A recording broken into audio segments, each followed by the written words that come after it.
Across the UK, online and on DAB. Talk Radio. We'll get you talking. Talk Radio. Evening, dear listener. If I'm honest, I've had an absolute shocker of a day. So I've got nothing for you, really. So I could do with some help. Here's the thing. If you want to be the first caller of the night and beat Alan Caddick, ring now. Ring now. I can see him on the screen. You can beat him. 0844 499 1000. Come in and wrestle the first caller place off of Caddick. This is Talk Radio. Late night, Iain Lee on Talk Radio. We have ways of making you talk.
It's the phone.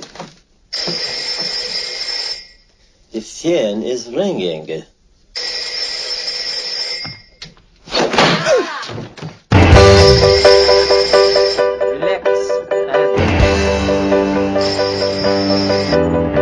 Why did we decide to take this decision to you? We wanted to hear it from you.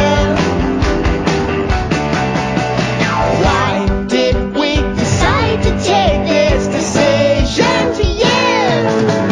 We wanted to hear it. We wanted to hear it. We wanted to hear it. We wanted to get your input from the entire membership. Man alive, nobody called in, so it's Alan Caddick. Good evening, Alan. Sorry? Literally, even Alan's not called in. What the hell is going on there, man? Hello? Hello? Can you hear me? No, I can't hear you, Alan. Where the hell are you? Are you down a well? Oh, a minute, hold on, let me drop them in. Can you hear me now? Yeah, unfortunately. Because I got you on loudspeaker. Wow, that's the first time I think ever in history that loudspeaker has worked better than normal telephone. These are my keys. Have that, having it large. What you got for us, Alan? Another celebrity death, I hear. Yes, get on, my little yellow friend. Cato's dead, isn't it? Yeah, and he was a presenter of Banzai. Was he? He did. Yeah. Fair play to Bert Kwok, right? He did go for your stereotypical, Japanese. Chinese. Yeah. Well, you say that as though there's not there's quite a big difference. Yeah. Yeah. Okay. And also, he was in Tenko. Yeah, well, maybe he was Japanese in Tenko. Maybe he could do whatever he wanted, that guy. He was such a versatile actor.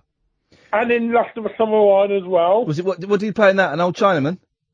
He was an electrician. Oh! Mixing it up. Here we go, listen to this. This is a brilliant advert, right? With Bert Kwok. Oh, I'm going to skip the advert. Listen to this advert from Bert Kwok in the 80s, right? This is brilliant. This is proper full-on racist. Hello, me and my husband Wally want to show you this Oriental bamboo steamer. You can only buy it on television. So please to get pen and paper ready to write down address at the end of the advert. Now you, Wally, go get food. Silly idiot. We put 1 English meal of fish, potatoes and vegetables, and a spotted dick into steamer, and 1 into ordinary saucepans. Notice, fish is frozen, straight from deep freeze. Oh, blast monkeys. If you boil food, you boil vitamins away, and food soggy. If you... There we go. He was having none of that. He was enjoying that. Alan, I'm going to be honest. I don't think no one's kind of comparing him to David Bowie or Prince, though, are they? No, he just died today. Well, yeah, no, but with respect to Mr. Kwok, who I did the sound effects you heard at the beginning of the show were one of my favourite scenes from the Pink Panther. I've never seen it. What the hell? You never seen the Pink Panther movies? Never. Never seen them. They're brilliant. They get really, really silly towards the end when the chief invents a laser that makes things go invisible. That one's a little bit stupid, but the one where I think it's the second one where Peter Sellers goes to a nudist colony and he's carrying a guitar. And that one's brilliant. And he's doing the acrobatics on the parallel bars and then he falls down the stairs. That's a brilliant one. Well, I've never seen any of the Pink Panther films. How can you not have... Honestly, Alan, my mind is blown. You've never seen the Pink Panther. Wow. I think they are, for the most part, brilliant. They get a little bit lazy. The last couple get lazy. I've certainly never going to watch the one starring Beyonce and Steve Martin. That one's never going to... There were loads of Pink Panthers after he died, right? There's 2 with Steve Martin and Beyonce. There's one where it's like loads of outtakes from Pink Panther films, and I think it's Joanna Lumley on the hunt for Peter Sellers, on the hunt for the Pink Panther, and she interviews like a really old David Niven. And then there's one, Blake Edwards didn't know when to stop. And then there's one with an Italian man playing Peter Sellers. He's the son of the Pink Panther. And he's the Italian man that was in that film about the Holocaust, and he won an Oscar for it. That's him. I think he plays the son of the Pink Panther in a movie. I think. I could be wrong, but if you've noticed, Alan, I very rarely am wrong. I know you're not wrong. No, wrong. I know you're not wrong. We doing the Bert Kwok thing? Oh, you're just... No, that's the way you speak. Okay, fine. Anyway, as well as mourning the death of a great actor, what topics have we got for tonight? I'm going to stop you there. I don't know if he's a great actor. He provided us, and I'm not going to knock the fact, he provided us with a lot of laughs as a kiddie watching, well, you won't know what I'm describing, but as a kiddie, watching those scenes, absolutely brilliant. But we're doing, made Burkhart a great actor. I mean, a good man, a solid man, great actor. He's not up there with Olivier, is he? Well, I watched him in Tenko. Yeah, well, okay. In that case, yes, the death of a great actor. Well, I haven't really got. Hang on a minute. I'm just typing to someone on Twitter. Is that all right? Yeah, type away. Thanks, sir. I haven't really got anything for tonight, if I'm honest, Alan. Oh wait, 444991000. We call you back. Thank you. I haven't got anything for tonight, really, because I'm tired. I've had a crappy day. How's your mom? Well, this is part of the thing, Alan, you see. I have not been to see her for a couple of days, right? Okay. Because I was working on Monday. What day is it today? Is it Tuesday? Tuesday. Yes. And do you know what? I could have gone to see her today. I probably could have gone and seen her yesterday. But I'm having to do all the visits on my own because obviously my sister lives abroad and stuff. And there's no one else to kind of visit. And I'm finding it, Alan, and this is going to sound, well, it's going to sound selfish, but here's the thing, right? Selfish is not necessarily a bad thing sometimes. Sometimes selfish is good, right? Yeah. I'm finding it really hard going to visit her every day, right? And I am starting to resent her because of her other frailties and conditions that are around her. She gets very confused and stuff, and I have to explain a lot of stuff over and over again. And you hear the same story, immediately after she's told you a story, she'll tell you the story again, and that's fine, and that's her thing, man. But there's nothing I could. I haven't been to visit her for 2 days, and here's the thing, right? After having an awful day today, I then get a phone call from the hospital from a nurse telling me off, and I'm going to say she was an African nurse. Now, the only reason I am saying that is because I do think it's important in that African nurses and African midwives, when we had a baby, that I have noticed I have noticed that a significant number of African nurses I've encountered tend to have a very direct way of speaking that sounds a little bit brusque, well, though it is brusque and sounds a little bit rude. And basically, yeah, she told me off for not visiting my mum. Oh, dear. Yeah, and she said, your mum is here. She's very upset. She's refusing to eat because she thought you were coming in. Oh, comes a cup of tea. Thank you, Ed. She is refusing to eat because she thought you were coming in today and you have let her down. When are you coming in? Now, I've had a really shocking day, Alan, right? Yeah. And to be then handed a load of guilt around not visiting my mother was the last thing I needed. And I said, 08444991000. I said, we'll call you back. Thank you, sir. I said, well, put her on the phone to me. I'll have a word with her. So she put her on the phone, and Mum was very upset. She gets very upset. She gets very emotional, right? Yeah. And I said, Mum, what's wrong? And she does this thing where she cries when she talks, so you can't understand her. And you kind of have to be a bit firm. I say, Mum, I can't understand you. Talk clearly. I can't believe I'm saying this on the radio. I wasn't going to, but talk clearly. And she was crying and crying. Mum, I cannot understand you. You need to breathe and talk clearly to me, right? And then what I got out of her was that she was fed up. And do you know what I said, Alan? What did you say? I said, I'm fed up as well. Because I am fed up, right? I am fed up. And I was really depressed today. And I said, Mum, do you know what? I'm flipping fed up today as well. I've not been able to come and see you the last couple of days. I don't think I'm going to be able to come and see you until Saturday. I'm really sorry. I'm doing my best. So that made me feel bad. And she burst into tears, of course. So I'm carrying a lot of guilt and shame around that. I was working on Friday morning. I've taken that off, so I can definitely go Friday morning. I might be able to go Thursday very briefly, but it's not always possible. It's a lot of responsibility, isn't it, Alan? Yeah, it is, definitely. And you know, it's like, because your mum's in hospital. Yeah, I've got good news in relation with my mum. Oh, yeah, go on. It might be out either tomorrow or Thursday. Hey, that's beautiful. That's fantastic, man. So she's all well and good, is she? Well, she's getting better. She's very mobile. Yeah. And my dad been to see her like every day. So she's got the support of my dad. I've been to see her when I can. Yeah. And I'm going on my own tomorrow to see her. I might take her for a coffee at the coffee shop there. Yeah.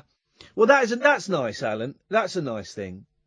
But yeah, I feel guilty about that.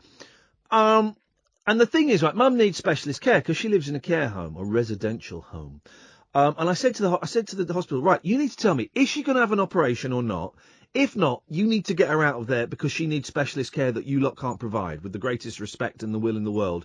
And I do not appreciate you trying to make me feel guilty for not coming to visit. So, yeah, there we go. Anyway, so this was going to be the question, Alan, right? I'm really struggling today with life. You know, life? Yeah. It's hard work, yeah? It's the name of the game. And I want to play the game with you. So what I want to know is, how do people do it? How do people do it? How do people do it?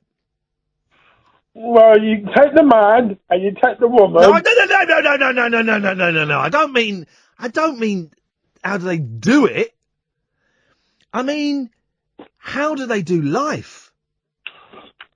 What? Dealing with every curveball that throws at them. What gets you through the day, Alan? Well, I get through my day waiting for 10 o'clock to come so I can call you. What happens? Well, hang on a minute. I've noticed you've been calling Johnny and Ash between 7 and 10 quite a lot recently, so I'm guessing that waiting's getting a little bit easier. I only do them once a week. All right, Alan. Well, listen, I'm really glad your mum's on the mend. Okay, fingers crossed your mum gets better too. Thank you very much, mate. 08444991000. So how the hell do you do it? Well, they are all coming out of the woodwork tonight. Nigel is in Maidstone. Good evening, Nigel. Oh, good evening, Ian. Good evening, Nigel. Good evening, Ian. Good evening, Nigel. How are you? Terrible. All right. You sound okay.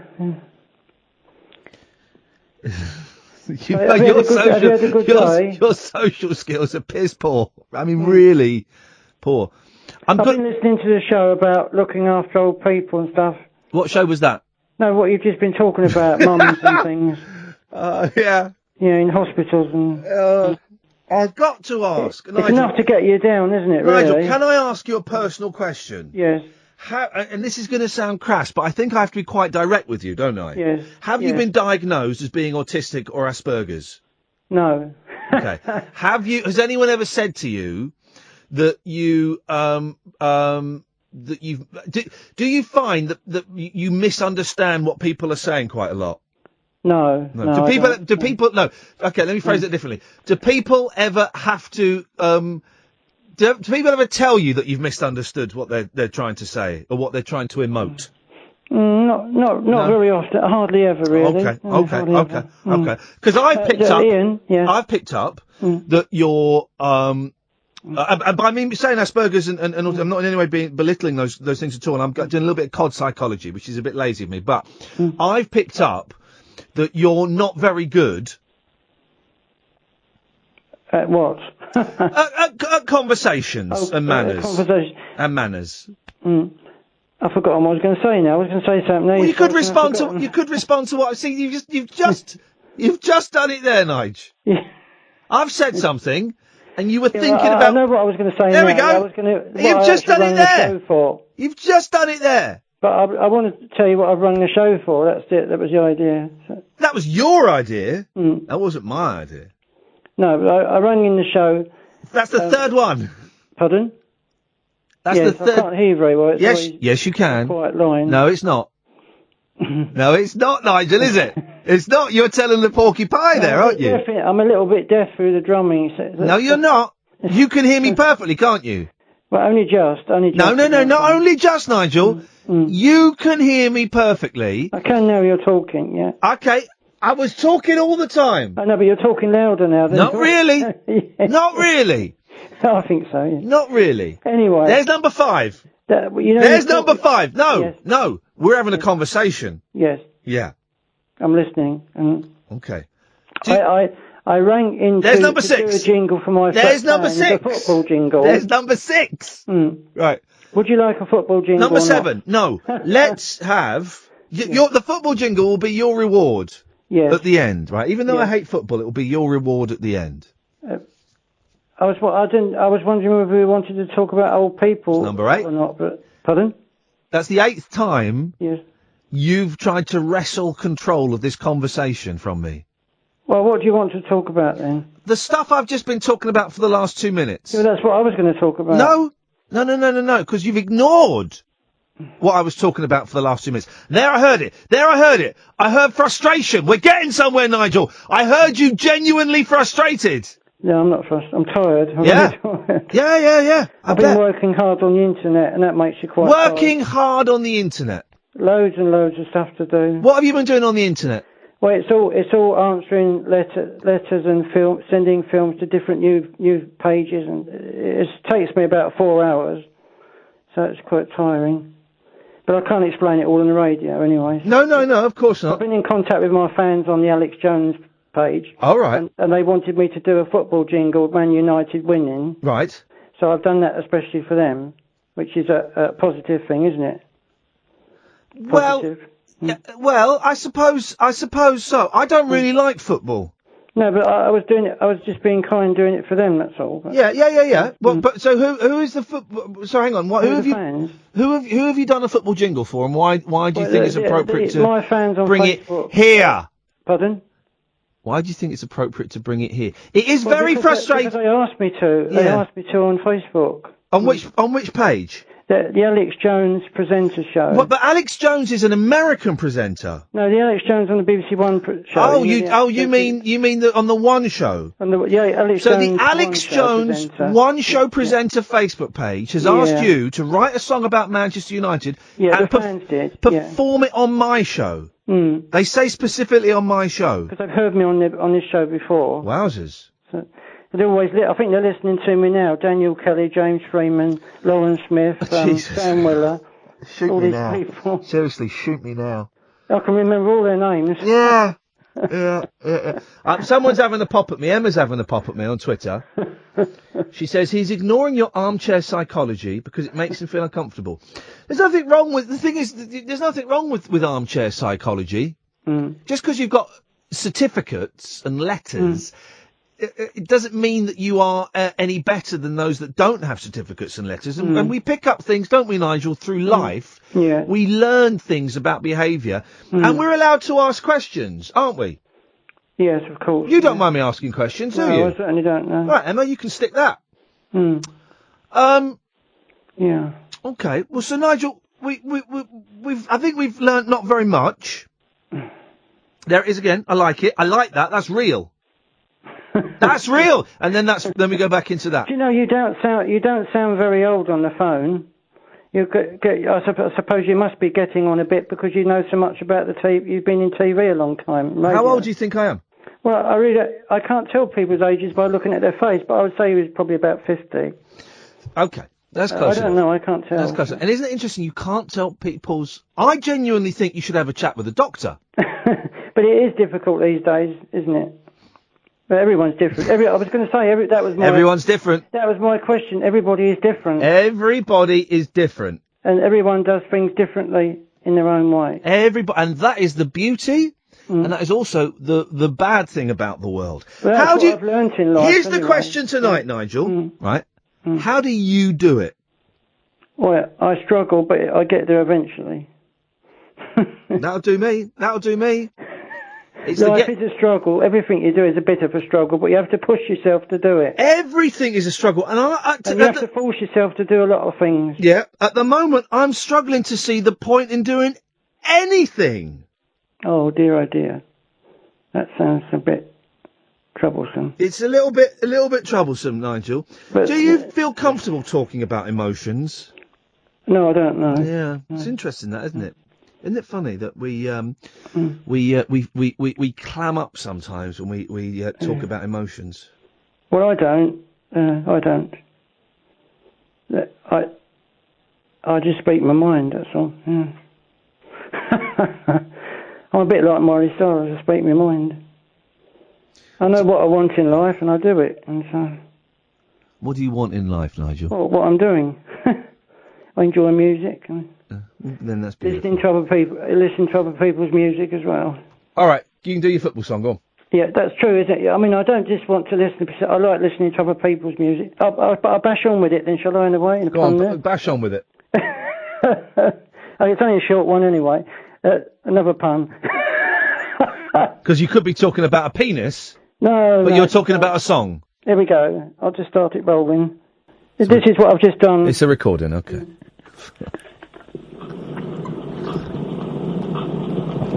We can't hear that, mate. Does it get louder, Nigel? Man United won the cup today. Man United won the cup today. A great day for football all round. Man United won the cup today. Man United won the cup today. They had a great day playing football. They won the cup today. Man United, Man United, Man United won the cup today. Man United, Man United, Man United won the cup today. Football mad, football crazy, all the time. Football mad, football crazy, all the time. Man United, oh yeah. She's saying stuff.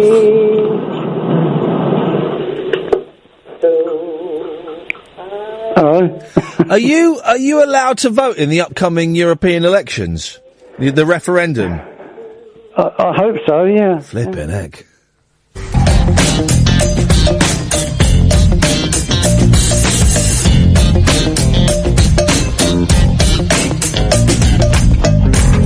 Oh, 844-499-1000 is the telephone number if you want to give us a call. There's something in the air, isn't there? Because I've had a lousy day and I'm in a sparky mood, right?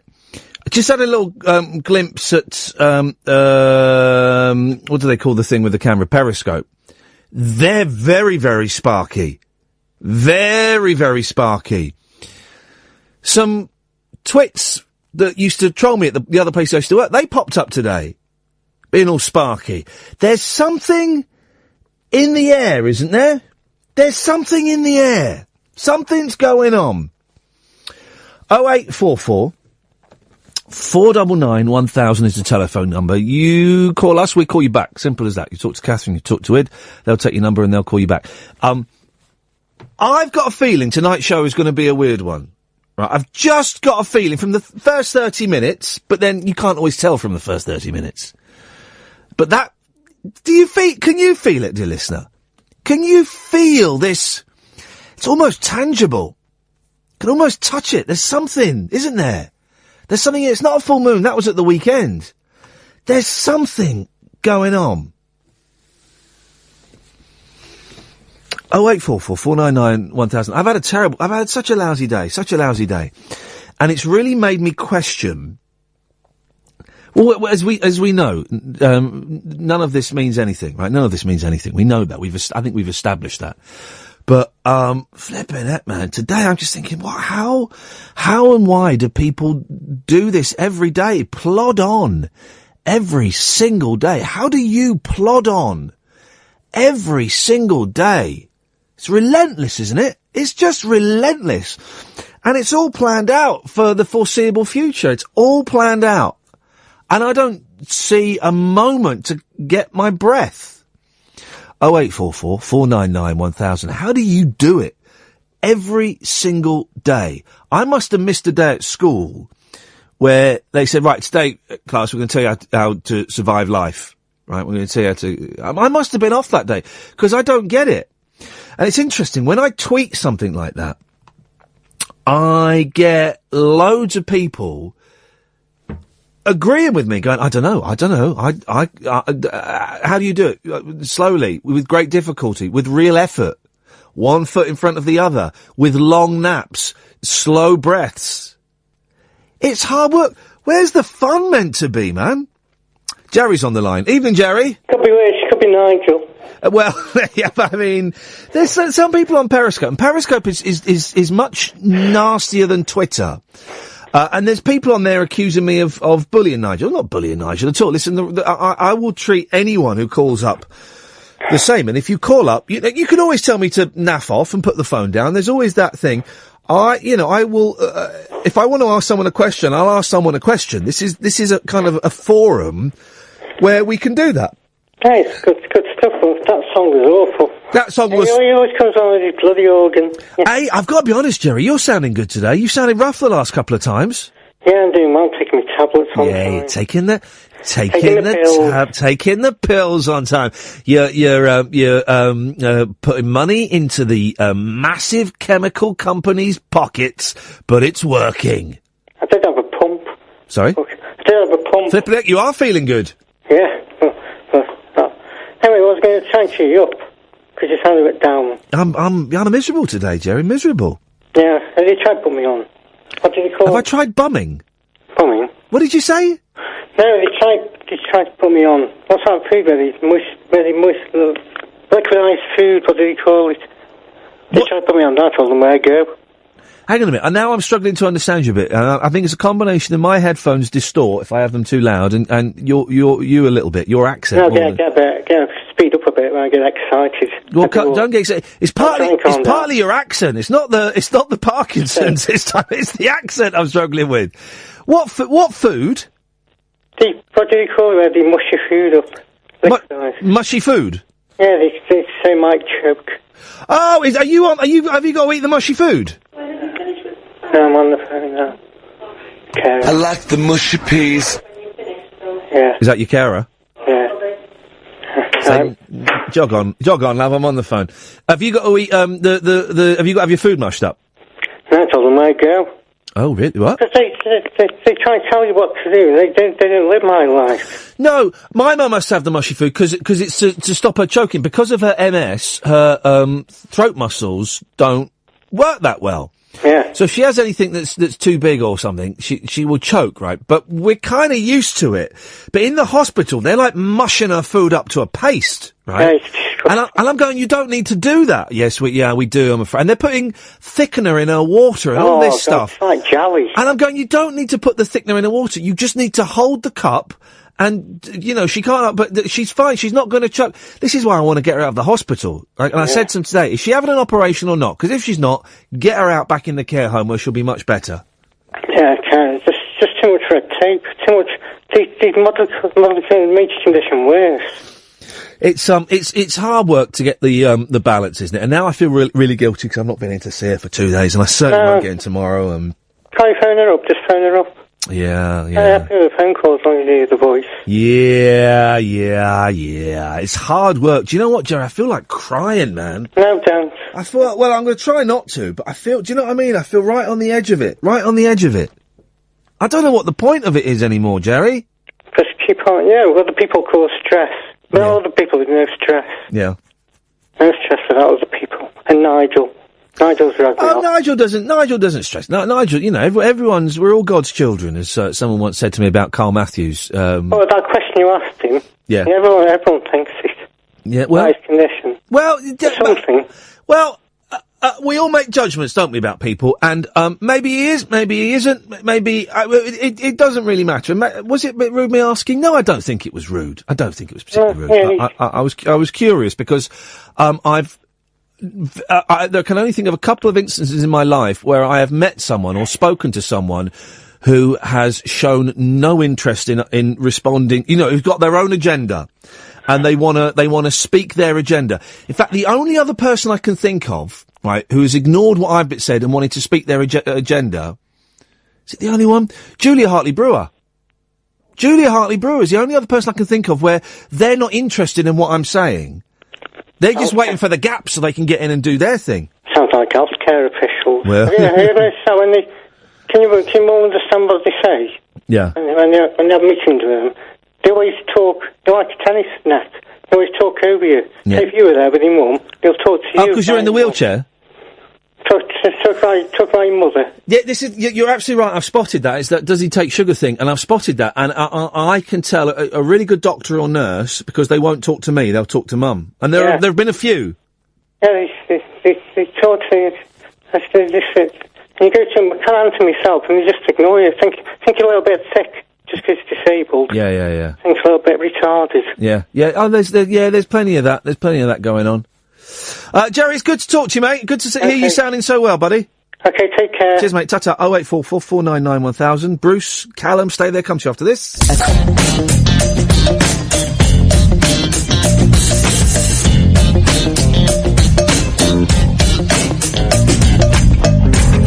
0844 499 1000. So the question is, how the hell do you do it? How do you do it every single day, man? I don't get it. It's hard work, this thing, isn't it? I'm failing miserably. Callum's on the line. Yes, Callum. Oh, yeah, you alright? No. You're struggling, aren't you? Yes. It's tricky life.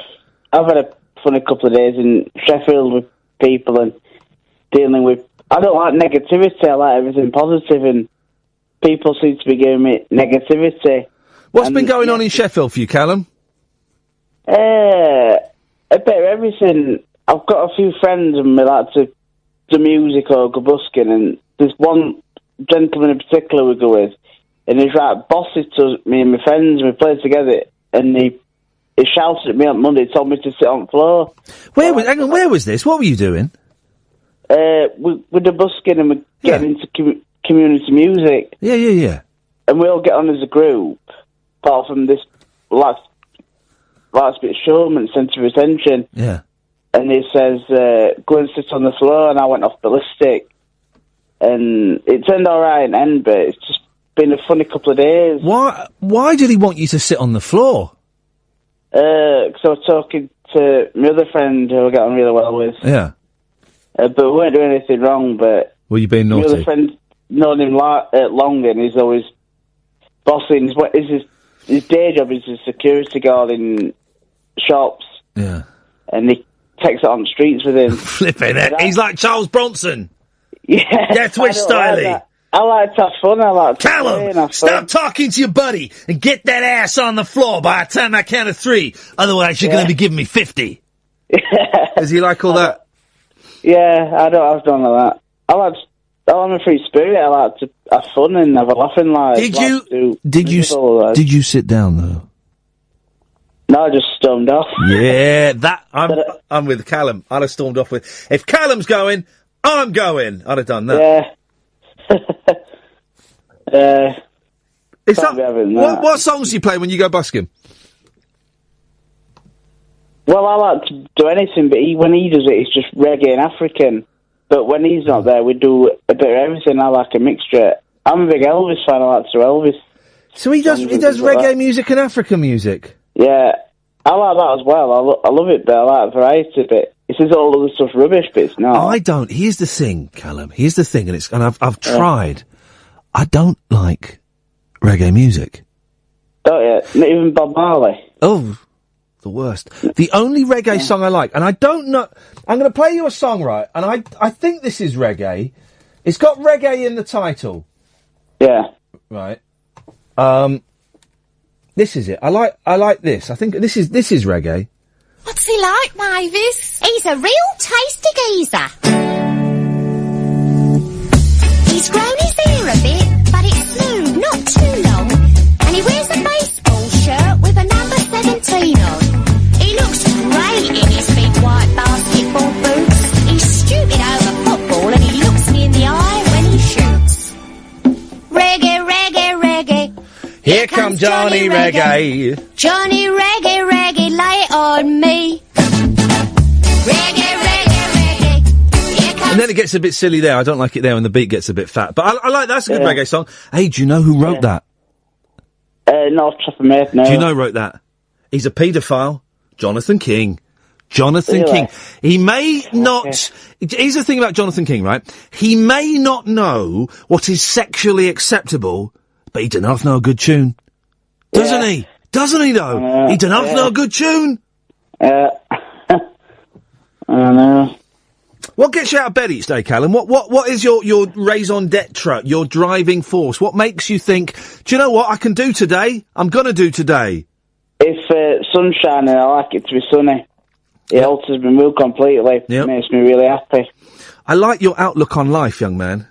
Yeah. Yeah, I like it. I don't share it, but I dig it, man. I dig it. We've spoken before once, haven't we? Do you remember? Isn't that funny? Because the next question was going to be, we have spoken before, when was it? I don't remember when, but I do remember speaking to you. I think it was about 2 weeks ago. We were talking about wizards and cosmic and cosmos and galactic, things like that. Wizards? I think I would remember a conversation about wizards and cosmos and galactic and all that, but I don't think I do. Remind me where you were coming from on wizards and cosmos and galactic and all that. It was on that website, Space Station. Oh! Do you remember? Yeah. Yeah. Has anything happened? Yeah. What is supposed to happen? Are we going to get taken up in a spaceship, or is it a game? No, it's just your personality and all right. How you look at how your brain works and things like that, and it helps with psychology, and it's it's a free website, and I like all that, and it's interesting. Yeah. Ancient Greeks discovered it. It works on natural time. But the ancient Greeks discovered that website? Not the website, but that with Cosmos and with wizards. What was the first? Here's a question, right? And we must be able to work this out, right? They have stored websites, don't they? So you can go back and look at what the internet looked like in 1999. It looked rubbish, right? What was the first ever website on the World Wide Web, right? Because there were intrawebs and intranets at colleges in America and even at Cambridge and stuff. There were internal sort of hubs where there were like maybe 50 or 100 computers all connected. You could play games on them. MUD, multi-user dungeon, right? But so Tim Berners-Lee, who invented the www, right? What was the first website on the www? That's a good question, isn't it? I know. I used to know, but it's gone off the top of my head. You used to know? I am gonna say... I was told at school, but I mean... I am gonna say... It was... I'm gonna say it was about... old sweets from the 70s. It was like someone had put together like loads of pictures of old sweets from the 70s. It was the first ever www website. Maybe. Does that ring a bell? Does that ring a bell with the one you learned at school? Not so. No. Okay. I don't know. They'll be on Google, won't it? Could Google it, I suppose, couldn't we? Google didn't start with some 98 or something.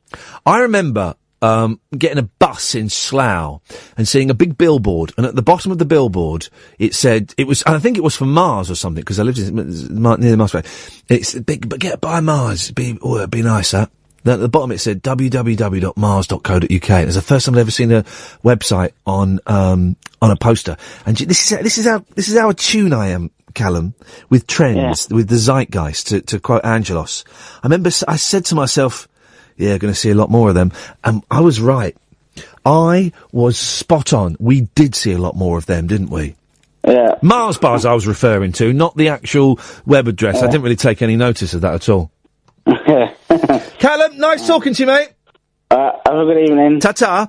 Ian points out on Twitter, the first, 0844 499 1000, by the way. First website was probably porno, wasn't it? This is, did you know, Bruce, right? Yeah. You know why VHS took off and won when Betamax didn't? Yeah. Why? Because of the support behind it. Incorrect data. Next. Incorrect data? Yeah, that is the wrong answer. Oh, no, you're right. Sorry, I didn't think about that question properly. It's because they wouldn't put porn films on Betamax, they would on VHS. Well, I don't know if it was they wouldn't put them on Betamax, but it was the porn industry. The porn industry piled in literally to VHS, and they didn't bother with Betamax. And it's true, whatever format. Betamax told them no. Really? Betamax was Sony. Betamax was Sony, wasn't it? Mm. That's interesting. I didn't know that. If that's true, that's interesting. But it's whatever if you're thinking about backing a format, right? whichever one you can get the most pornography for is the format to go for, because that's the one that'll be... Here's the thing. I remember... Years and years and years ago, I lost the Betamax VHS wars. We had Betamax, and I stood by it, got beaten up at school, and I lost, right? And I never wanted to make that mistake again. And I remember years ago, when I left college and I was signing on, and I wanted to buy a games console, right? I hadn't had a games console for years, right? And I bought it on the Never Never. I bought it on HP. I bought it on HP for 400 quid. Literally, the week later in Dixon's, it was 220 quid. I was gutted. Anyway. And I spent 3 months going around comparing the Sega Saturn and the PlayStation. I was yay close to getting a Sega Saturn. Yay close. It would have been Betamax all over again. Yeah, and I mean, I know friends that went out and bought a 3DO. Do you remember the 3DO? What was the 3DO? I want to say it was made by Panasonic, or... It was made by JVC, a company like that. Oh, yeah, Panasonic. Like a CD-ROM, CD-ROM-based machine. Yeah, the CDI, the Amiga CD32. And here's the thing, right? I recently, because I've got a record company, 7arecords.com, right? And we release stuff, right? And we are looking at releasing... we're looking at releasing something that's only available on Laserdisc at the moment, right? It came out in Japan in the 80s on Laserdisc. And I happen to have this Laserdisc because I collect all this rubbish, right? And, I tweeted, has anybody got a Laserdisc player that can tape put this into a digital 21st century format? Loads of people had Laserdiscs. And this was like about a month ago. And then I'm on eBay looking at Laserdiscs. You can get them for about 45 quid. And I'm thinking... Oh, do you know, the only place, this is getting very geeky, indulge me, the only format you can get the completely undoctored Star Wars trilogy is on Laserdisc. It's the only place you can get them now that haven't been touched up by George Lucas. Yeah, and I mean, actually, I think they were the masters, because there's quite a few projects online at the moment. I think there's one by a guy called...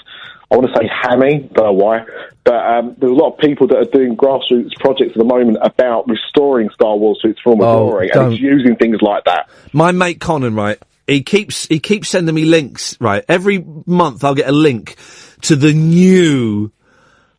What's the word they use? Not backwards compatible, it's like unremastered or something. There's a new, cleaned up, unremastered original Star Wars, and I don't really want to see it.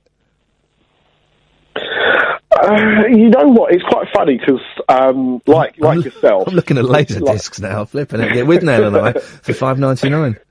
That's a bargain. It is a bargain. It is a bargain. The first one here, first one that pops up, James Bond, Goldfinger, £1.20. And I mean, they make good decorations as well because they're quite large. The thing, like you, I mean, the reason I actually called up tonight, and what I love is that we can talk a bit geeky about stuff, and that's great. Yeah. The reason I wanted to call up and talk to you tonight is because I heard the beginning of the show. I heard your first two calls, and I'm not here to kiss ass or anything like that. I really respect you as a presenter, as a radio host. Yeah. When people were saying about you bullying Nigel a bit earlier, I think they're kind of missing the point. And to be honest, most people in your position would have put the phone down and kind of gone on a rant afterwards, whilst you kind of entertain that. Oh, it was and let him do what he wanted to do. Yeah, and most radio shows wouldn't let him on. Me and Kath have a rule, right? Whenever I start working with a new producer, Katherine, when I start working with a new producer, first thing I say is, right, or the person who's answering the phones, is if they normally wouldn't get onto a radio show, I'll have them, please. Because that, for me, is and you're right, and there was nothing malicious in, or exploitative as far as I'm concerned. I want everyone to have a fair crack of the whip. Yeah, and that's it. And the thing is, I didn't phone up to try and kiss your ass about it. It was just to say, you bloody creep. Yes, you did. But it was just to say that the thing is, I think you should be admired for that. And I think everyone goes through at different levels, but people definitely go through what you're experiencing at the moment.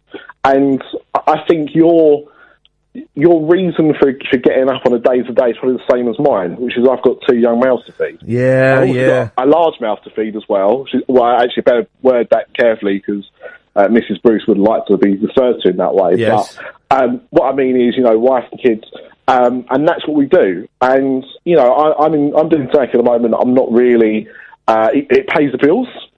And it's great. It's not going to pay the bills for much longer, but it pays the bills currently, and I'm going to have to do something else. But we get up and we have to do these kind of things, and that is our motivation, our drive. And sometimes even that's not enough. I mean, to see your children and to hear them and to be able to play games and stuff like that is wonderful, but sometimes even that's not enough to get you through the day. And I totally understand where you're coming from, Ian. And you know, I feel sorry that you feel that way, and we've all been there. And there's nothing that I'm going to say that's going to make you feel better, except for you're not alone. And I think that's the only thing that I can say at the moment, is that you're not alone. Other people feel in similar ways to what you do. They won't feel it in the same way, but they feel it in a similar way. And you're not alone, and that's the worst thing you can feel, is that you're having this by yourself and no one understands it. We do understand it, we do get it, and we do sometimes feel similar things, so don't ever feel like that. I've got to go, because I've got to go to a break, but thank you, mate, I appreciate that.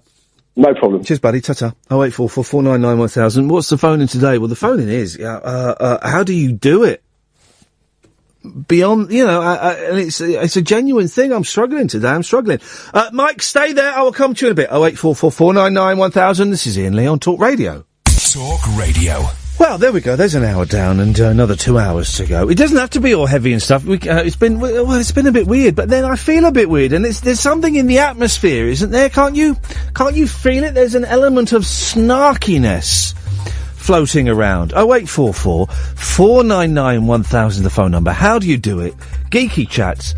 I'm eyeing up laser discs on eBay. This can only end absolutely terribly. Late night, Iain Lee on Talk Radio. We have ways of making you talk.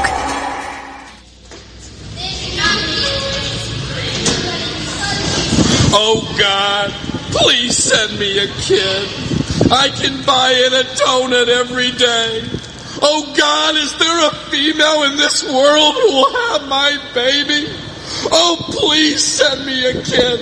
Through the heavens, through the earth, through the stars, through the sky. I want to raise a kid and make it different than me. Oh, I've made so many mistakes. He'll recorrect all my mistakes for me. A powerful kid, more powerful than Frank Zappa's brain. Look up in the sky. It's my beautiful, beautiful baby. Here it comes. Oh God, please send me a kid. I can buy in a donut every day. Yes. Yes. 0844 499 1000. There's Wildman Fisher. You don't get to hear that too often, do you? Huh? And there's a reason for that. It's bloody horrible. 0844 499 1000. Give us a call now. We will call you back. This is Iain Lee on Talk Radio. This is different from any other kind of radio show that's on at the moment. You know, I mean, Ian Collins will be talking about immigration, probably. Did I hear this right? Right, I heard something on Talk Radio today, and I tweeted it, and then I deleted it, because I heard it on John Holmes' show. And I thought, it can't be true. But it was in the news. But then they do that thing in John Holmes' thing where they put in a false bit of news. But I think this was true. Right? That David Cameron said, it was a clip. David Cameron said, the reason we need to stay in Europe is because it would reduce, if we left Europe, it would increase roaming charges. Did he say that?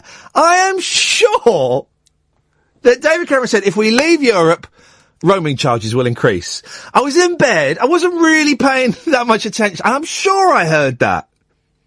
Is that true? I mean, he's got a month to go. That's kind of clutching at straws, isn't it? And if anybody... Is it true? Cass nodding. Have you got the clip? He did say it, didn't he? They played the clip in the news bulletin, in John's show. Wow, it was true. Okay. I mean, you know, whether you're in or out, whatever, is that going to swing your vote either way? Oh, God, I was going to vote out, but roaming charges it's going to be more expensive to make a phone call when I'm in Spain? No, we must... I just kind of think, give me both sides, for and again, right? Give me some facts. Give me like 3 facts as to how it's going to impact on my life, positively or negatively. That's all I need. And I'll work on that. As you know, dear listener, I think the whole hype about us, this Brexit thing is the most important thing in the world. I think that's hype made up by the politicians, and indeed the radio stations. This will be the most important decision you ever have to make. You decide, in or out. I don't think anyone cares, do they? Really? Apart from those self-serving swines at the trough, I don't think anybody genuinely cares, do they? I keep putting it out there. We're a month away, and for and again, good luck to both sides. I'm going to vote. I'm going to vote in the way that my 6-year-old son has asked me to vote, and whatever happens, I'll be like, okay. Mike's on the line. Do you know what I mean, Mike?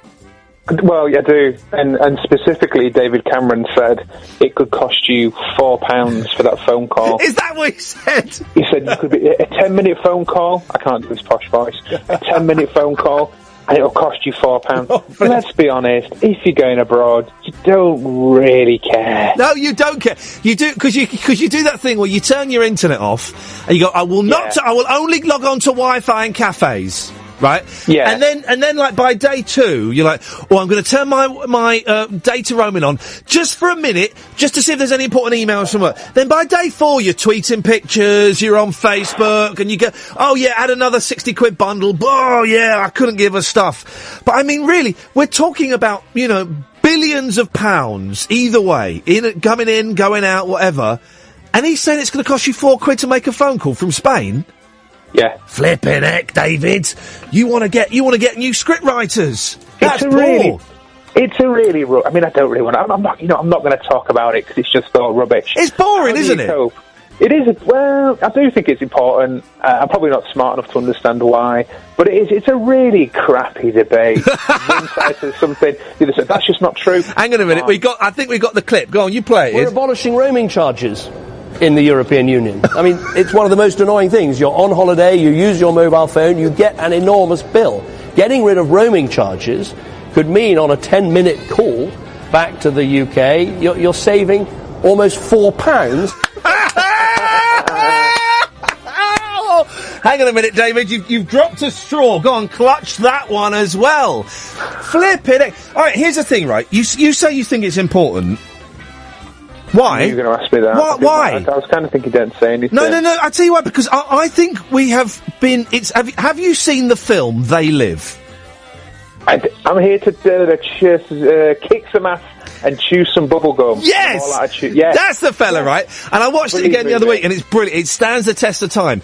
But I really think the whole EU in or out thing is like They Live. For those who don't know, it turns out in They Live that aliens have infiltrated society. We can't see them, right?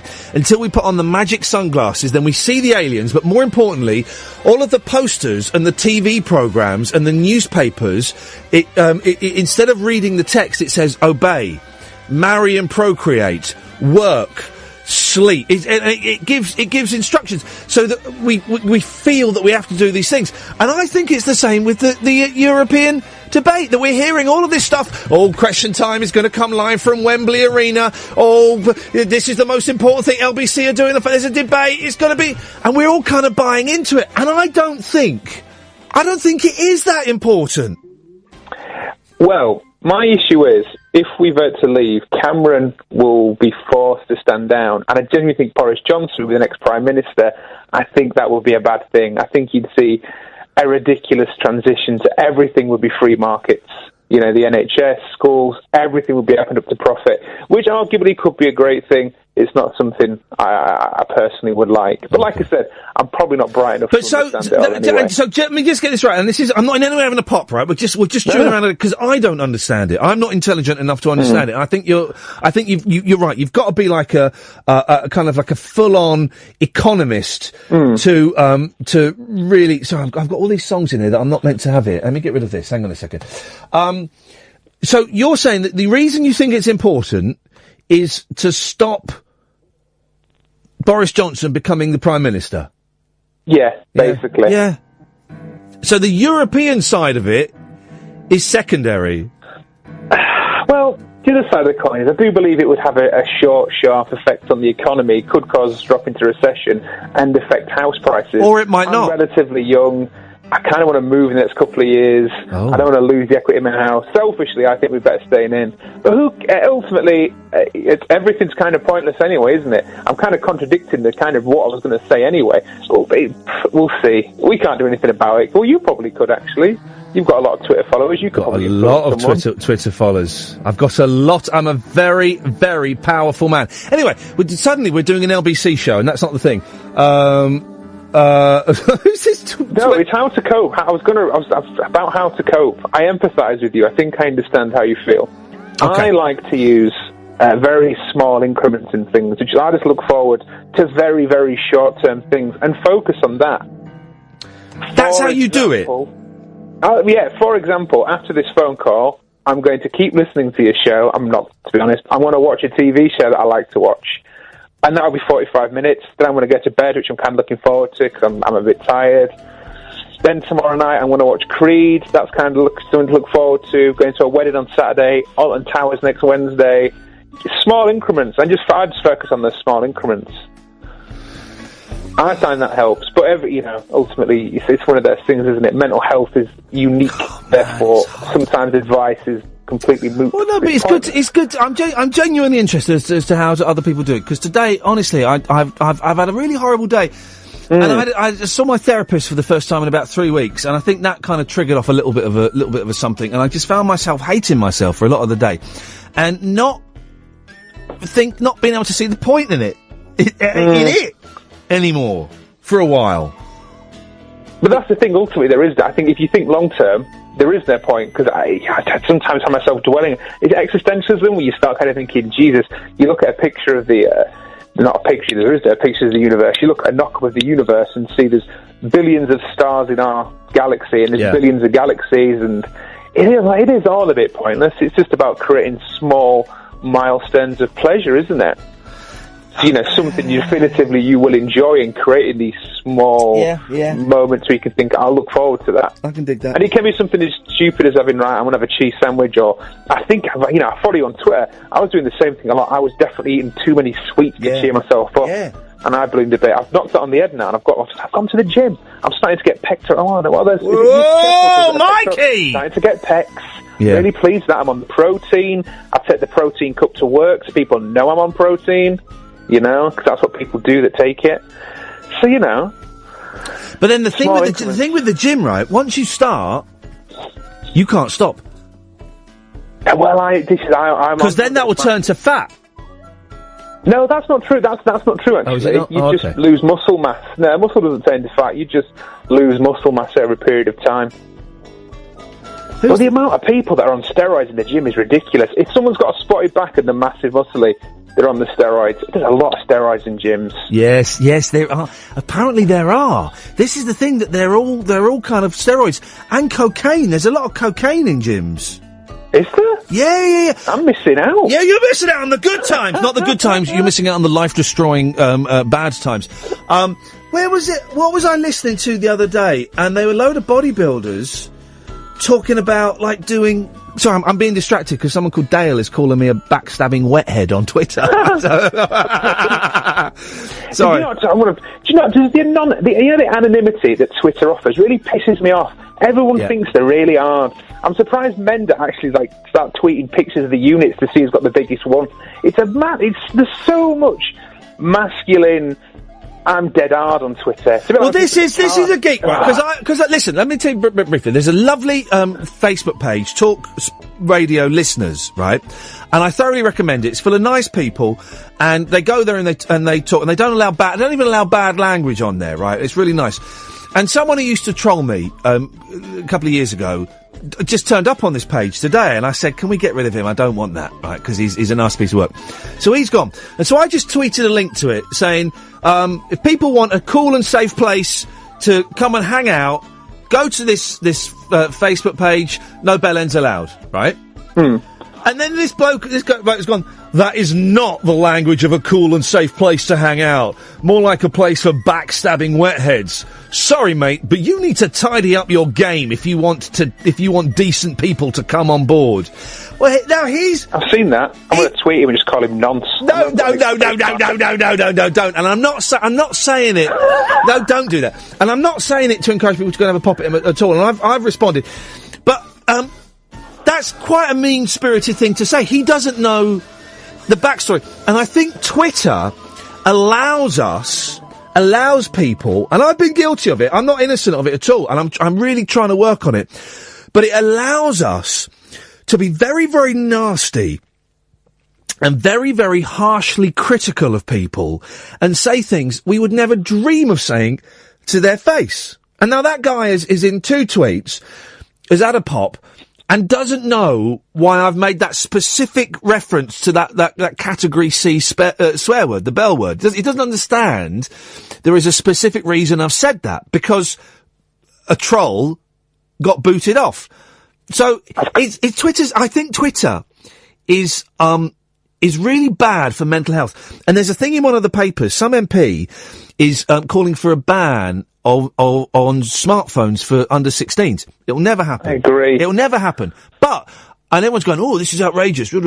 I can sort of see the point in it. I don't want my kids to have access to those things until they're older.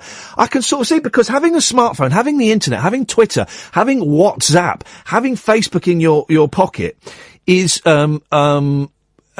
it's a way for people to bully you and mentally torment you constantly, 24 hours a day. There was a thing a few years ago like that where someone famous, I think it was Noel Fielding, where he had a little bit of a barney with someone, and then thousands of his followers started hammering this girl, and I don't know if she had tried to kill herself or something, but something really bad happened to this girl on the back of it. Who was it? Half story. Yeah, good half story. I don't know, but then I've seen Graham Linehan, right, who wrote Father Ted. Oh, I saw that. He went for the kill with someone. The guy, someone, and again, half a story.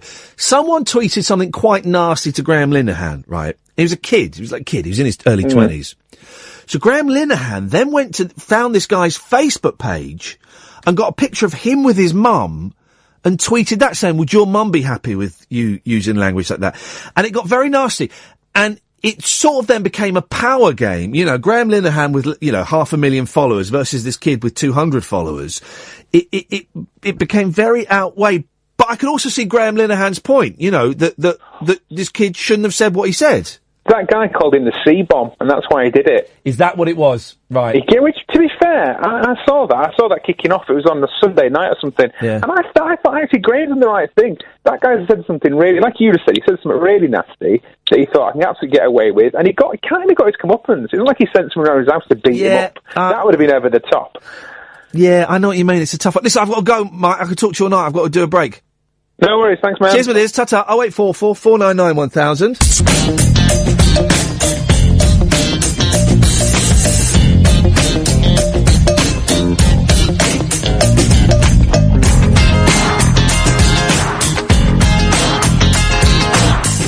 0844 499 1000 is the telephone number. If you want to give us a call, you can.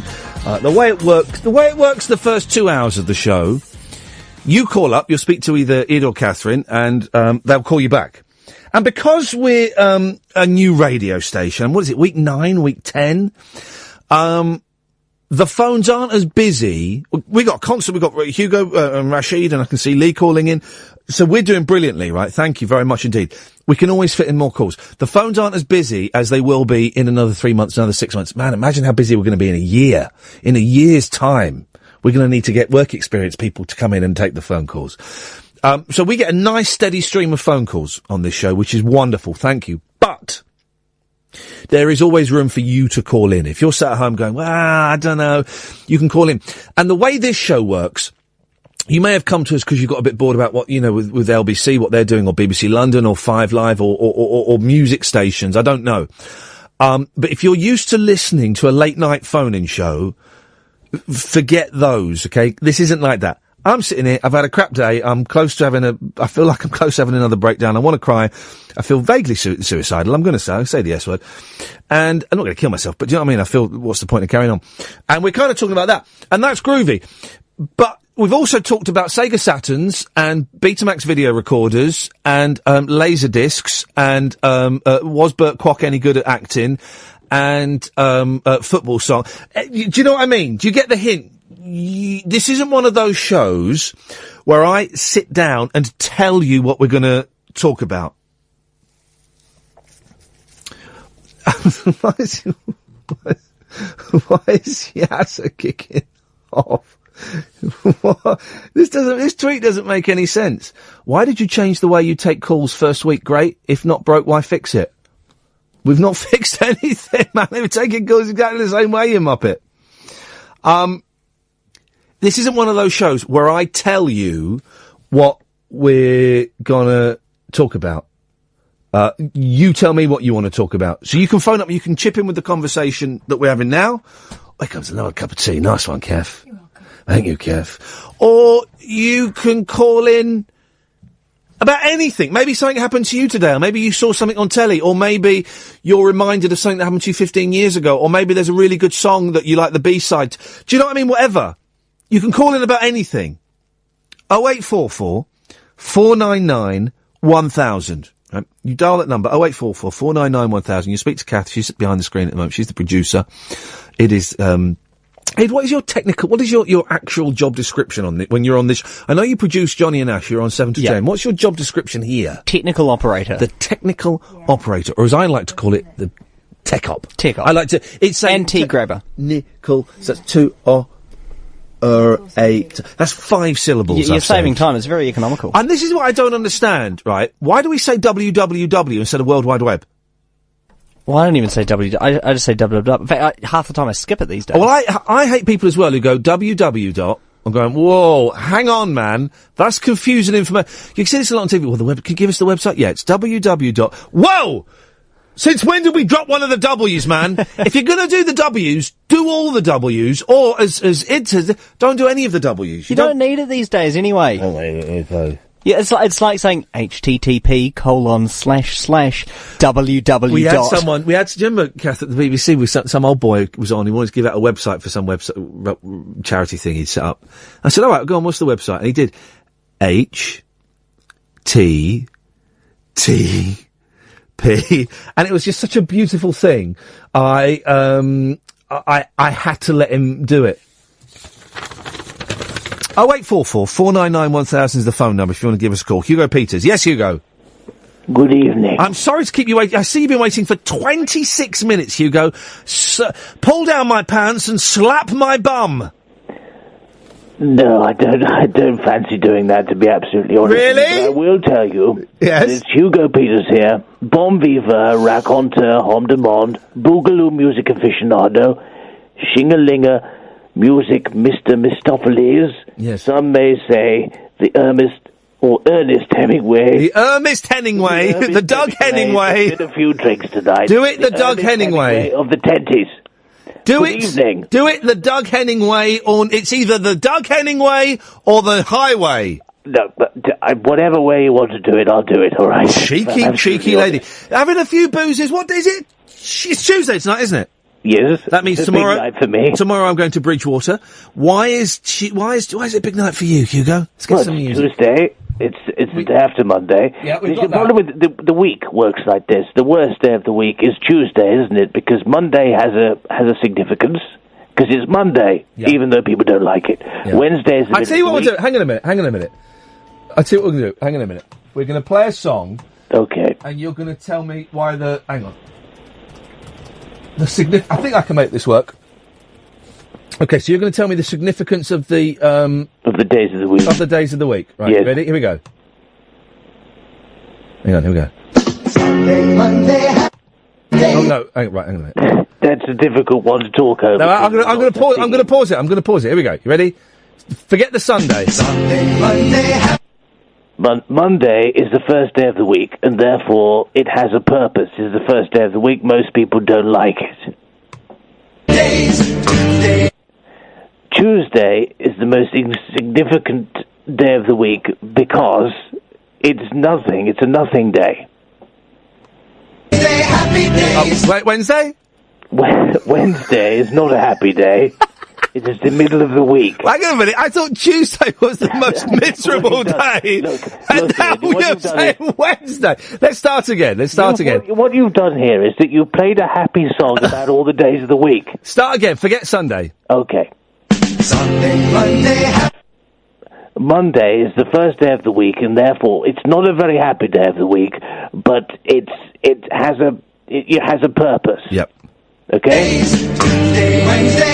You have to do them as a pair. That makes it easier. There we go. Got it now. Tuesday is one of the worst days. Not one of the worst days. Is the worst day of the week. Well, okay. Well, what about Wednesday then? Wednesday's okay. No, hang on. You've not played the music. No, I was saying we're going to do. Right, we'll do it again. I was saying we do the 2 days together because it's really hard to pause it. All right, here we go again. Here we go. Okay. Here we go. Hang on. Oh, I'll play in a second. Oh, it's frozen. Here we go. 1, 2, 3, 4, 5, 6. So that's Laverne and Shirley. Oh no. Okay. Oh. No. Okay. Right. Here we go. Right. Okay. So the day. What is it? No. Hang on. I like it. That's Mary. Hang on a minute. That's Mary Tyler Moore. Here we go. Right. Okay. So Happy Days theme. Here we go. Hang on. Well, no, you have to do the 2 days. Oh, Jesus. Right, hang on. Right, Happy Days. Oh, bum! Is that Mary Tyler Moore? Yeah. Who can turn the world on with her smile? No, right, hang on. Right, can I just do it very quickly? But Monday is the first day of the week, and it has a purpose, but it's not the best day of the week. But no, unless you're of the Jewish faith, they think that Sunday is the first day of the week. Yes. So are you being a bit Ken Livingstone there? Who's he? He's only Britain's leading anti-Semite. Oh yes, I think I read something about him in the papers. Look. This is not I'm not. Wednesday is the middle of the week. It's Hump Day. Lucky for you. Lucky for Mrs. Hugo Peters. No. Unlucky for Mrs. Hugo Peters. It's all downhill from there Hump to the Day. weekend. Okay. Oh, I completely misunderstood Hump Day. Yes, I noticed that. Thursday is the day before Friday. Friday is Friday, the day before the weekend. No, you can't just say the significance of a day is it's the day before a day. Yeah, but the thing is that Friday is so significant that Thursday is the day before the really significant day, and therefore we're excited about Friday, and therefore Thursday is pretty significant, better than Wednesday or Tuesday or the Monday. Let's get the weekend. Here we go. Oh, it's frozen. Right, here we go. Let's get the weekend. Nano. Mork and Mindy. Hang on. Oh, hang on. Oh! Shazbot. Hang on. You know Mork and Mindy came from Happy Days, don't you? What? You know Mork and Mindy is a spin-off of Happy Days. Is Laverne and Shirley a spin-off? Okay, can you know? Okay. Is Mary Tyler Moore a No, spin-off? but Happy. That's the odd one out. Mork and Mindy is. Mork is in an episode of Happy Days, and so is Laverne and Shirley. And Shirley. Yes, they're in the same episode. Yeah, why not? Why not? Right. So let me just finish the theme tune. Let's just finish the theme tune so you can do the weekend, because I want to get this. I've got it. I'm writing a book about kazoos, for goodness sake.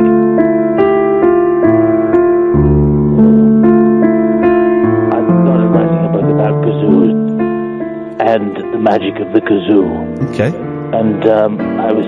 This is not the Happy Days theme, is it? It's not. But it's going really well, but unfortunately... Oh, this is the saddest bit of music ever. It is pretty sad. If ever... Here's what I want to happen, right? What? When I die, I want my body... Where are you putting it? To be dressed in jeans and a green sort of army jacket. I'm writing this down. And I want, like, a rucksack over my shoulder. Yes. And I want my lifeless corpse to hitchhike down a lonely road in America while this plays. That's going to be my funeral. Operating your body via... Yeah, those robot legs. There was a fella in the newspaper who was able to give... Do you see that? Was able to give away his daughter at a wedding. He can't walk, but they had robot legs. So I'm guessing it's like when they did K9, there's a fella in the background with a remote control. I want that technology... You'd have to put one on my thumb as well to hitch a ride. I want that technology to animate my lifeless corpse while this music plays at my funeral. I don't think I've got the wherewithal to make that actually happen. Well, we're out of time. Listen, I'm trying to write a book about... Thanks for calling. Rashid? Ian! Hey, Rashid, how you doing, fella? I heard you're feeling down, man. Well, it's partly I'm feeling down, right? It's, partly I'm feeling an existential angst, and it's partly I'm just thinking, I mean, I don't really see the point in even getting up anymore. Tomorrow I have to drive to Bridgewater, so I have to get up, because I have a commitment. I have to be in Bridgewater. That's a loud indicator. Either that or you're, pretending some horses are coming by using coconuts. No, yeah, I'm just pulling over so I can speak to you. Okay. You know what I mean? Bit of respect there. Bit of respect, but that means that for the first 30 seconds of that call, there was a lack of respect. I'm on hands-free, but I'm being extra careful. Well, okay. I've got hands-free in my car, right? But I don't use it because, it doesn't work. Yeah. So what do you do then? You break the law? No, I don't take phone calls when I'm driving. Excellent. Thank you, buddy. Ian, you know why let me talk for myself. We're a bit messed up because we were born in the 70s and we grew up on the Littlest Hobo, and you just played the theme tune to David Banner. Yeah. And that's our lives, man. We just got to keep on trotting on to the next, feeling sorry for ourselves, that little bit of feeling sorry for myself. It was gamma radiation with Bruce Banner, wasn't it? Gamma, yeah. He went into, what was he trying to find the cure for? Yeah, the gamma, that was right. So after that, he was then trying to find a cure to stop his Hulkness. But what was it? Why did he step into the gamma? That seems a little bit crazy to step into the gamma radiation machine anyway. What was he trying to find the cure for there? In the first place, why did he step into it in the first place? Yeah. I don't know. He's a mad. He was in the lab, weren't he? Yeah. Yes.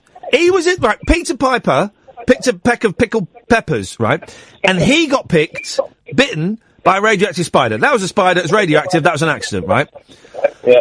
He was working in the lab late one night when a sound came up and gave him a terrible fright. I'm trying to remember the lyrics to the Monster Mash. I can't do it.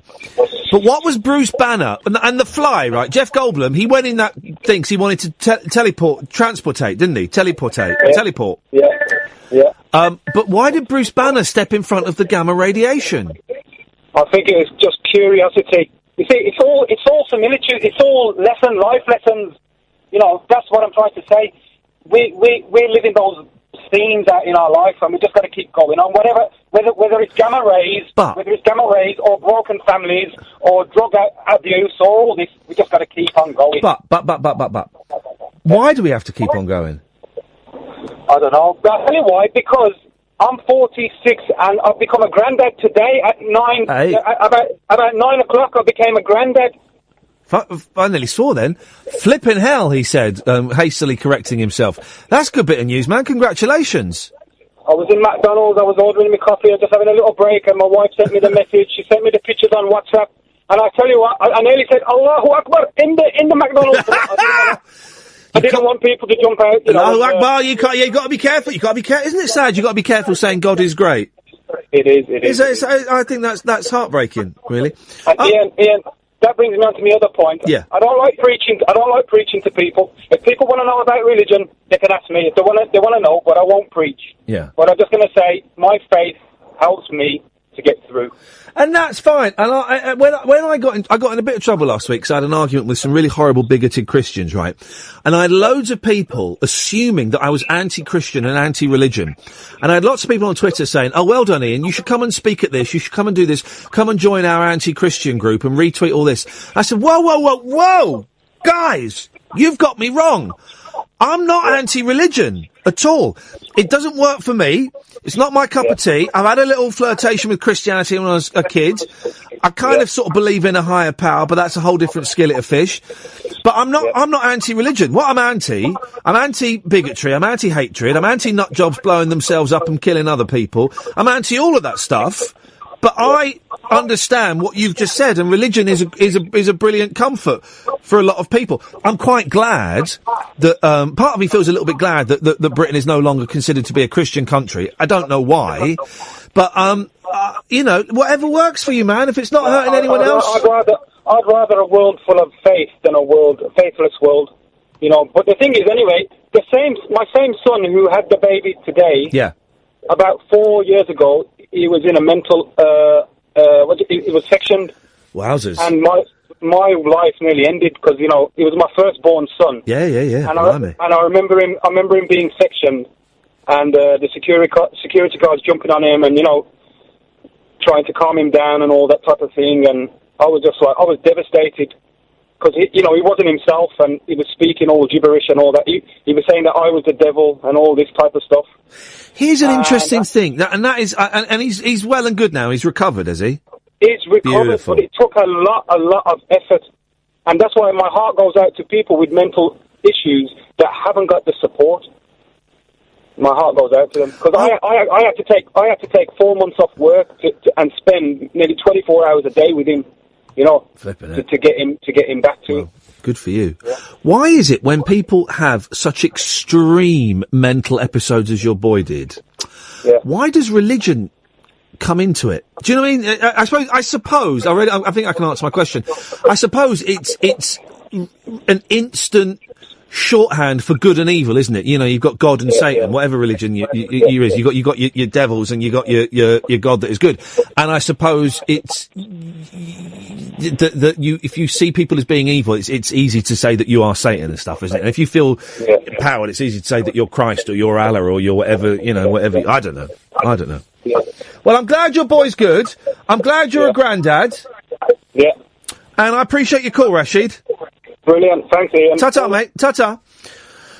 0844 499 1000. We really are having a little romp through everything, aren't we, today? There's no point in this show. We've established that quite a long time ago. There is no point in this. This is meaningless.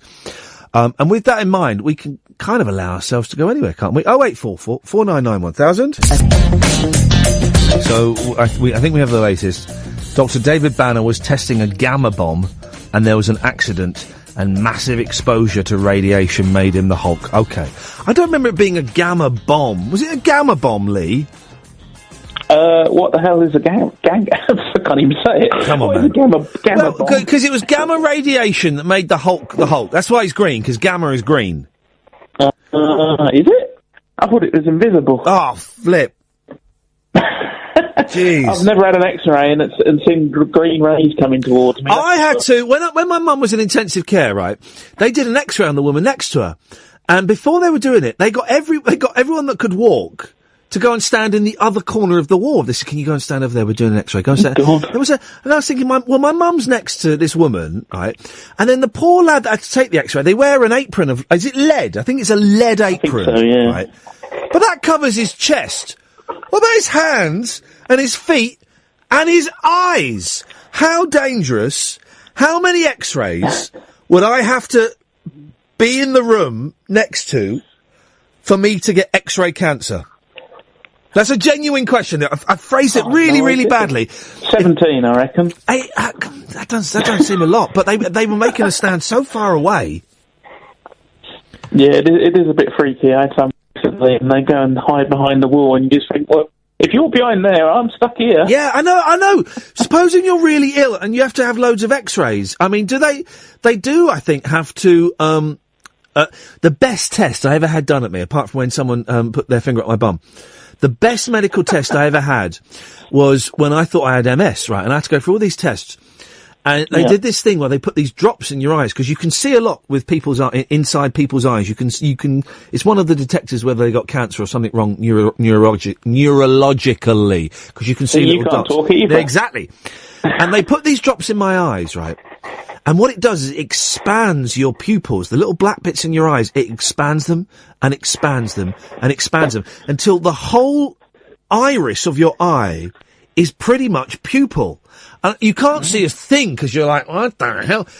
But you look like a cat. Yeah, you look like a cat. And I took, did some selfies, right? And it took ages to get the camera in the right place. I looked flipping brilliant. It was spooky, man. It looked like I was drugged up. I was drugged up with eye drops. The eye drop drugs. How you doing, Lee? You all right? I'm good. Yourself? I'm good. Now, you're the Lee from the Facebook page, aren't you? I am. Thank you for the shout out. It's a pleasure. Give it with all the people joining tonight. Well, good. Give it a little plug. Wait, you haven't got like a handy URL though, have you? Well, just facebook.com/groups/talkradio.listeners. There you go. That's a bit. I mean, wow. I know. If I just type in Talk Radio listeners into Facebook, they're fine. Why'd you bother doing it? Because I think before the station started, I couldn't find anywhere else to chat about it other than Digital Spy, and let's face it, we all know that's just a dangerous place. We were talking about, yesterday, I think it was, we were talking about message boards and forums generally are quite unpleasant places to be. I mean, if you're getting abuse because you said the wrong thing on a Beach Boys message board, what hope is there for humanity anywhere in the internet? I would have thought that was the most passive place on the internet, wasn't it? Yeah, I know, and it's just what it is, right? This is what it is, I think, and I'm generalising a lot here. Bear with me. It tends to be really geeky blokes who believe that their knowledge, or they believe they have more facts and insight than anyone else, so they are superior. It's a way of being superior when in the real world, the physical world, they're actually inferior in so many ways. I'm guessing. Yeah, I mean, I think you just get internet warriors, don't you? You get them all the time. It's like people that share things without checking the facts that just annoy me. Like they share a picture of someone and say, oh, this person's wanted for this. It's like, really? If you check the facts, you just shared that. Well, that's Piers Morgan tweeting that Tony Hart had died. And everyone went, he died 2 years ago, mate. Yeah, these things happen. Well, listen, you're doing a cracking job, and no, thank you. And I like the fact that there's not even swearing on there, which is great, which is a great thing. And well, we try and keep it friendly. And exactly. And let's see how long that lasts. Well, it's going to be fun now. We've got 50 new listeners in the last hour and a half. Well, brilliant. I'm pleased for you, and I appreciate all the hard work you're putting in, Lee. It's all good. Anyway, what I phoned you up about... Oh, yeah, go on. You're talking about geeky stuff, yes, right? Yes. Now, I invested a fortune into minidisc. Oh, because I thought minidisc was going to be the big thing. It's going to beat CDs and everything. So I spent a couple of £1,000 on Walkman, car stereo, hi-fi, and I personally love the minidisc because you can record on it. You can move one track from place 2 to place 4 simply, and it was great for sneaking in. It was so small that you used to be able to do it, but you used to be able to edit on it as well. If you were good enough, you could edit. I remember taping some Tommy Boyd stuff and editing it so he said something really racist, and you could do that if you were sharp enough. Yeah, minidisc was great, but then I invested all this money and it kind of flopped. Really, it's another Betamax. But have you still got it all? Because I had a mini disc, and I love my mini disc, and I would take, before my iPod, it was my my travelling music tool of choice. Yeah. And I made the mistake of buying 2 albums on mini disc, and I never did that again, because I thought, well, that's a waste, because they were really short, and they cost a fortune. I would just load it up with stuff. But then my mate Spencer took it to work, and he got it nicked. No, so unfortunately I haven't got mine anymore either. Now see, look, I've gone I'm on eBay, right? And I've gone from, the laser discs to Sega Saturns, and now I'm typing in mini discs. Is a mini on there? Hey, look at this. I bet, does this work? If this works, I'm having this for a tenner. Sony, does it work? Let me read, does it work? Collection only from Leicester. Oh, from Leicester. Sony MDS JE480 mini disc player and record. It's a big one. It's like a hi-fi stacking system. It's only a tenner. That's not bad. Buy it now at a tenner. It's a Sony. Oh, look at that! You got to go to Leicester and pick it up. Yeah, you don't want to go to Leicester. No one wants to go to Leicester. No, I don't want to go to Leicester and pick it up. I'm going to end up buying a bloody mini disc player, aren't I? I used to love mine. I really did. I used to sneak it into gigs with a little lapel microphone on my lapel, and then you could just record the gig because you just plug it into your mini disc player. Oh, mate, look at this. Now, this I'm going to buy, right? I'm buying this. Used 70. There are so it's a lot of used Sony mini discs, right? And he's recorded on them, right? They say things like Warren, US Garage and Disco, Oasis, Pure Garage, Koss. How many of these things are there? Right. Oh, it's a con. I thought he wanted £1.35. I thought it's for all 70. It's for one at a time. He's gone. He's gone. I shouldn't really be looking at eBay while I'm trying to do a radio show, Lee. Well, we're having a light-hearted chat. You can do two things at once. Lee, listen, I'm going to move on. Thank you so much for all the work you do with the Facebook page. It's appreciated. All right. Keep spreading the word. Ta-ta. Facebook, if you go and look for Talk Radio listeners, it's up there, and go and have a little chat. Julie's on the line. Hello, Julie. Hello, Ian. Hello, Julie. You said earlier about this, the radio show, it's all meaningless because you can talk about anything. Yeah. It might be meaningless, but that doesn't mean that it's not valuable. And I was calling up to discuss how you're feeling, and just to say that I, for one, I really appreciate you being honest, and saying things on, but not in a kind of Schadenfreude way where you think, oh, good, someone else feels worse than I do, but in a way where I can think I'm not the only person to have felt that. I think I say too much.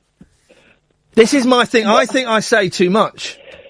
Some people, I don't know, some people might think that, but anybody who's kind of felt what you felt, I'm sure would agree with me in saying that I find it refreshing and a delight, really, that not because you're feeling like it, but that it kind of puts you in a kind of communal feeling where you think, it's like when you said, feel like killing myself, I'm not going to, that's what I feel like. And I can really, that resonates with me. And I was just calling to say that I first started listening to you, I've been calling into the show a regular from subjects to places you have KOO to. Yeah. I remember. It was a great call. It was an earth-shattering call. To yesterday talking about journalism. But I started listening to you the week that you had Matt Haig.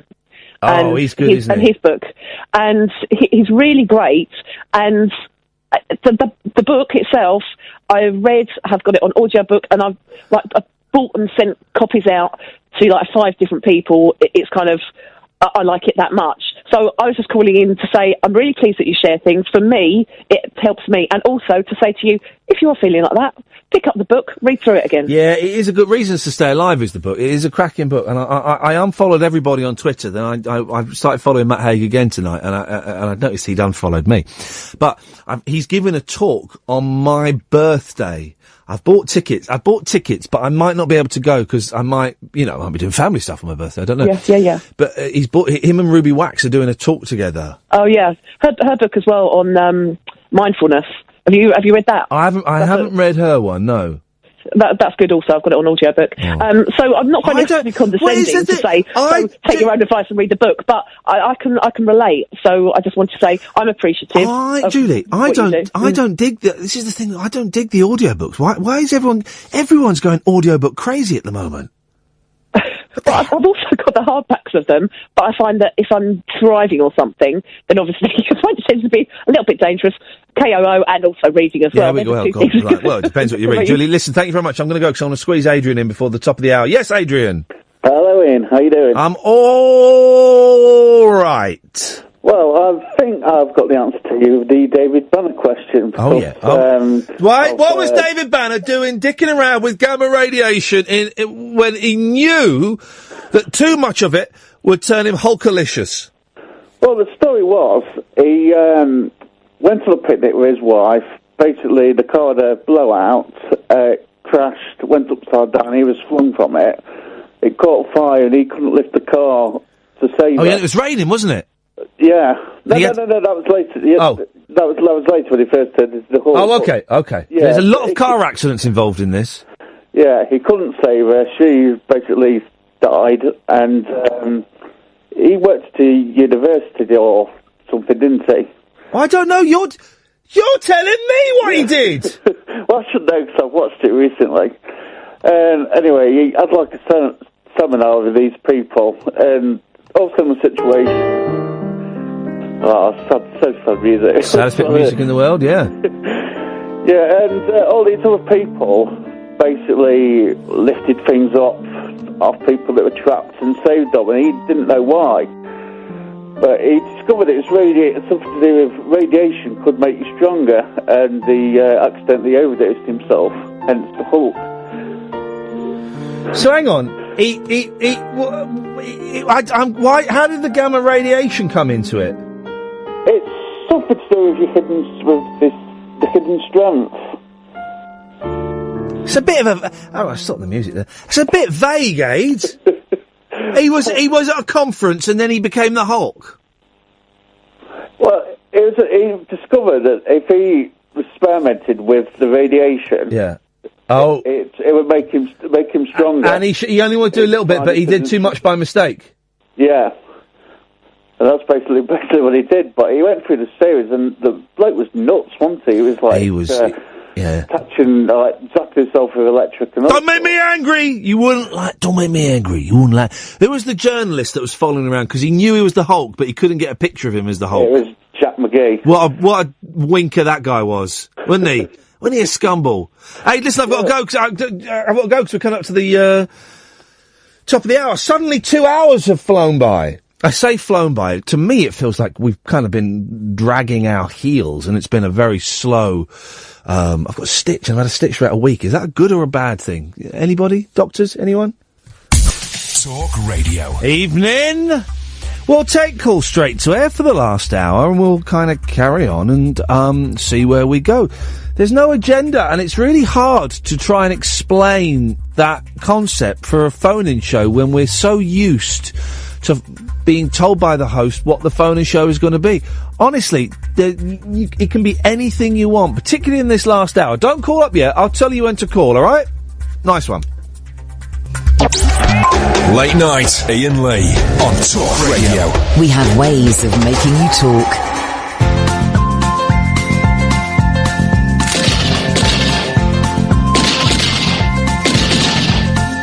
There's a voice, song calling me.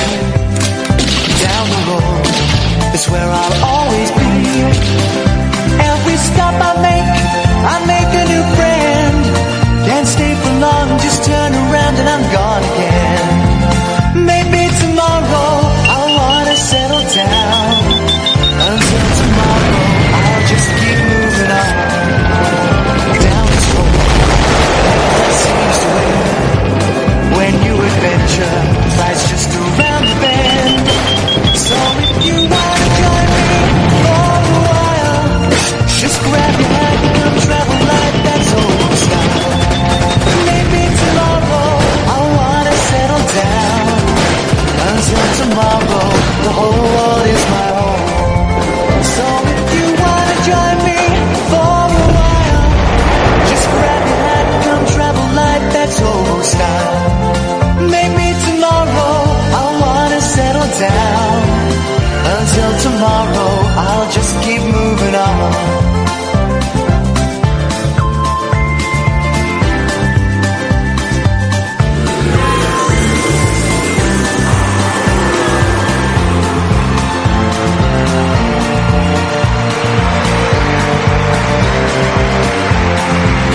Maybe tomorrow I'll wanna settle down.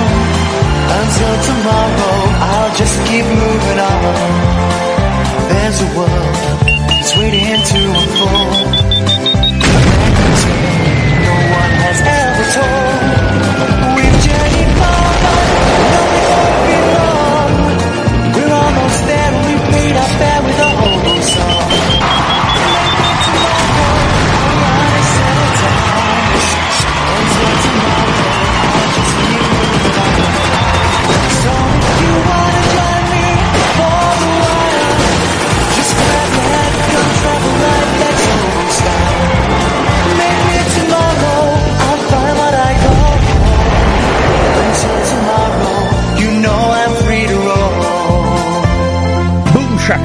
so much going on there. My computer has actually frozen. Imagine that. It's literally frozen. I'm going to have to switch it off and switch it on again. That's what you do. When you need... There's going to be a way. Hang on a second, guys.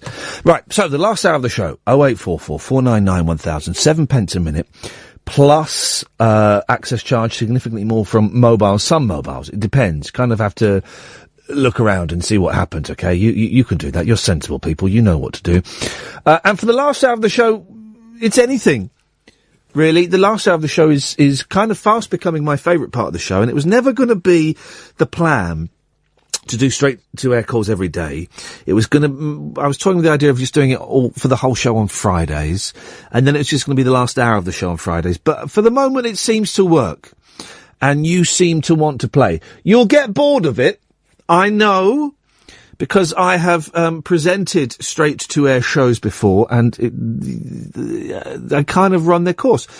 But it might not be for a while. So, for the moment, let's say that from 12 till 1 at night, weekdays, on this show, it is, it's a free-for-all, even more so than the first 2 hours. And the first 2 hours are, pretty much anything goes. But for this... we can be even more so. I'm trying to find my what are they called? The Penguin Cafe Orchestra. Now, I don't know anything about the Penguin Cafe Orchestra, except I'm sure I saw them play on The Last Resort with Jonathan Ross, whenever that was. Let's try this album. Oh, this is a good song. This is a good one. Oh, my computer has frozen now. Like on Channel 4, like, I'm going to say 30 years ago. Does that sound about right? Was Jonathan Ross doing TV then? And I don't know anything about them. I don't know, isn't this, in fact, maybe I do know something about them. Hasn't the son taken over from the dad? So the dad started it off, and then he, died and the son took over? I'm making stuff up here. I think I know, but I don't know. Got stitched for like 5 weeks. That's bad, isn't it? So, the way it works is I sit here and I'll talk and I'll go through the papers and we'll have a little look and we'll see what's in the papers. There's not a lot. More than yesterday. There was nothing in the papers yesterday. Actually, nothing. But we'll have a little look. And while I'm sat here chatting, you can phone up and you can talk about anything. You can talk about what we've been talking about in the last 2 hours. How do you do it every day? And a few people on Twitter saying they're like me. Yeah, they must have missed a day in school when life and how to do it was explained, because I ain't got a flipping clue. Or you can phone up and make fart noises down the phone. It really is as diverse as that, guys. You do whatever you want. 0844 499 1000. Oh, there's a brilliant story in the Star. Right, actually, there is a brilliant story. But when I say brilliant, it's terrible. It's a terrible story in the Star. And I knew this was going to start to come out, because I'd read... It's about the Egyptian plane, right, that came down in the sky. We don't know what happened, but I'd read an account. The Greeks said, and the Egyptians have denied this, the Greeks said that the plane swerved and dived before it exploded. Well, the Star have gone back to a kind of late 1980s headline. 0844 499 1000, by the way. UFO seen moments before jet disaster. Airmen spot mystery object. Now, UFO, in its literal sense, doesn't mean a spaceship, necessarily. It means an unidentified flying object. Oh, hang on. Line 1, you're on the wireless. Oh, hello, Ian. My friend sent me this joke, and I don't understand it. Do you mind if I read it out to you? Please do. Okay. 2 songs are my joint second favourite songs. The song Iron Maiden from the album Iron Maiden by the band Iron Maiden, and the song Black Sabbath from the album Black Sabbath by the band Black Sabbath. The battle for my most favourites ever song is actually a tie as well, between every other song ever recorded.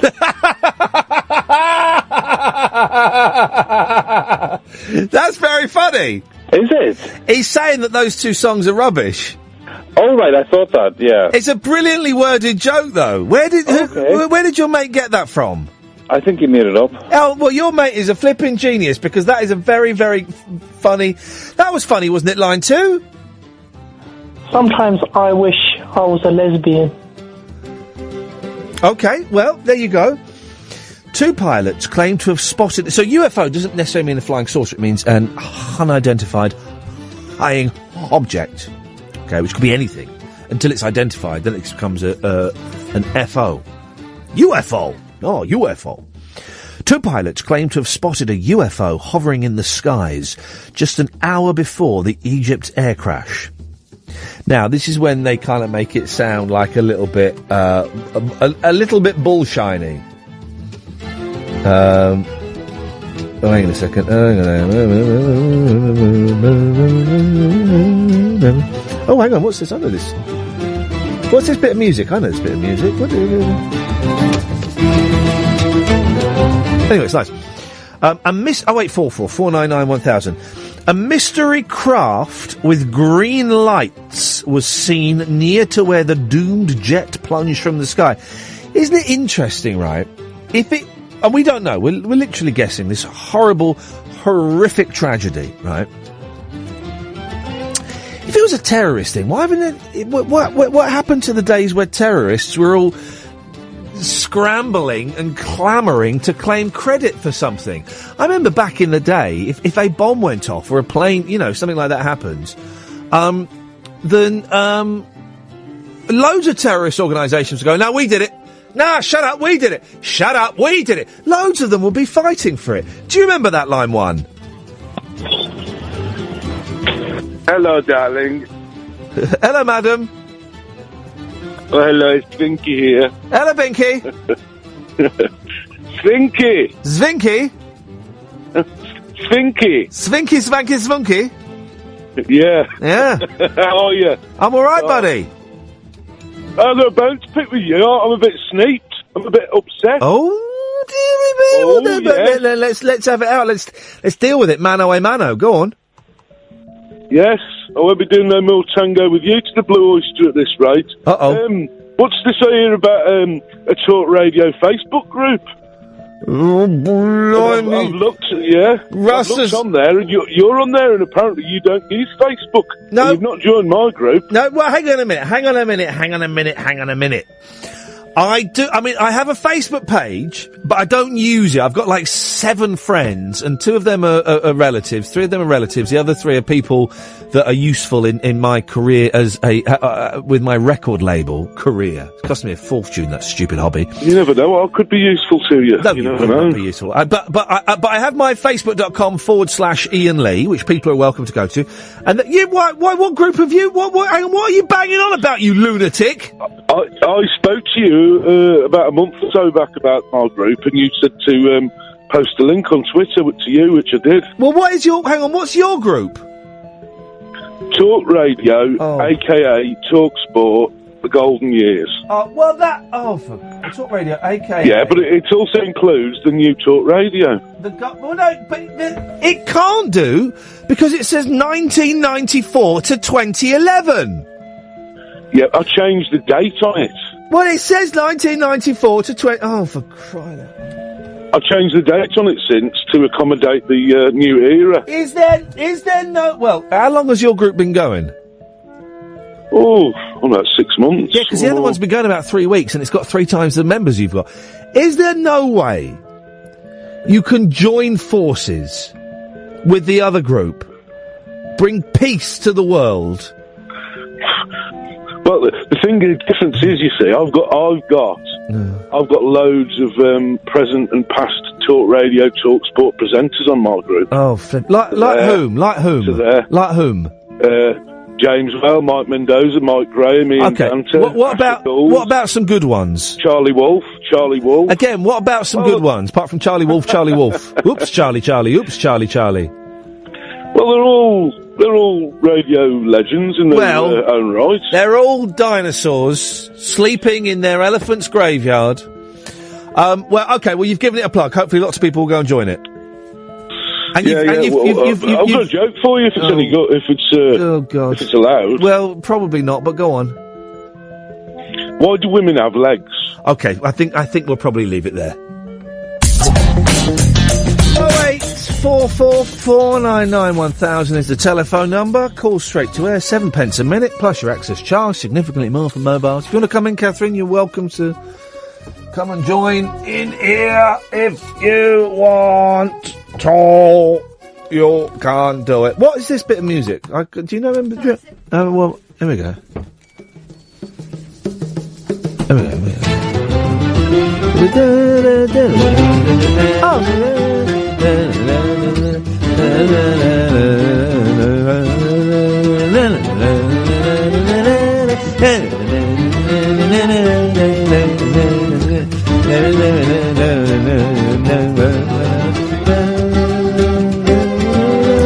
You singing isn't helping. I'm doing the tune.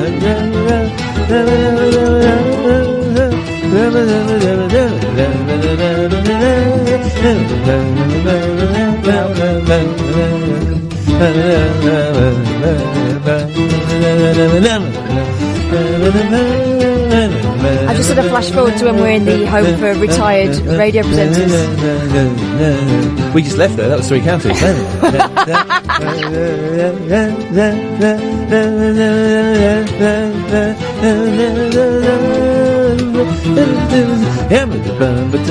going to do this all the way.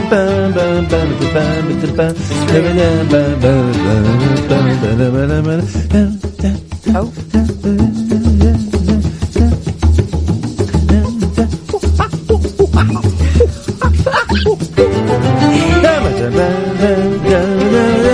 You got it yet? No, it was coming and then you did that. Story of my life, eh?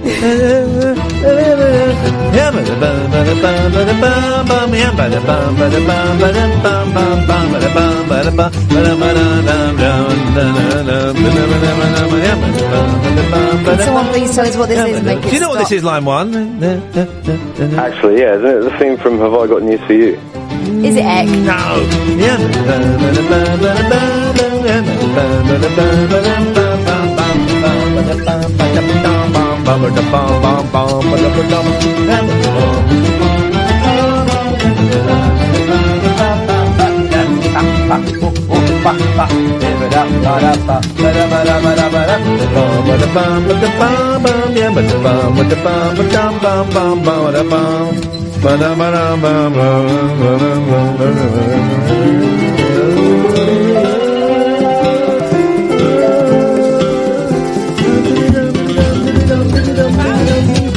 Oh no!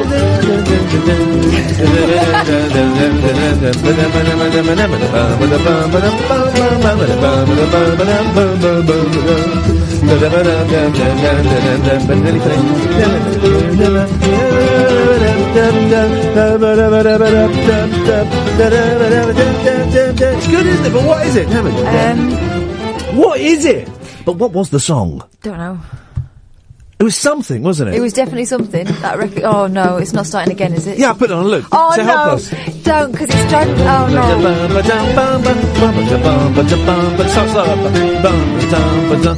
Line one, do you know what the song is? Line one? You've seen the mess slugs make, haven't you? Boom, boom. Thank you very much indeed. Yeah, there we go. Here we go. Line two, what is the song? Is Jasper Carrot versus Jimmy Tarbuck? No. Jasper Carrot, huge hit. What was his huge hit? Funky Moped. Oh. He had a song called Funky Moped. Big hit. Went a bit like this. How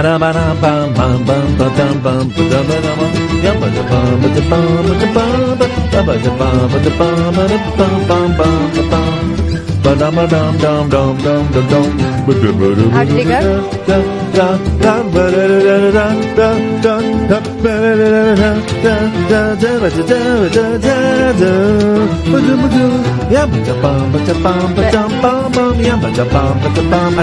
Line one, do you recognise the song? Yeah, Walk, Don't Run. Okay, but who is it by? Penguins, I think. Yeah, but you've just Shazammed it, haven't you? Yeah. Yeah, thank you. Right, I've got it in front of me. Oh, no. Oh, man. Line 2, do you know what the song is? Is it? I've got a dirty...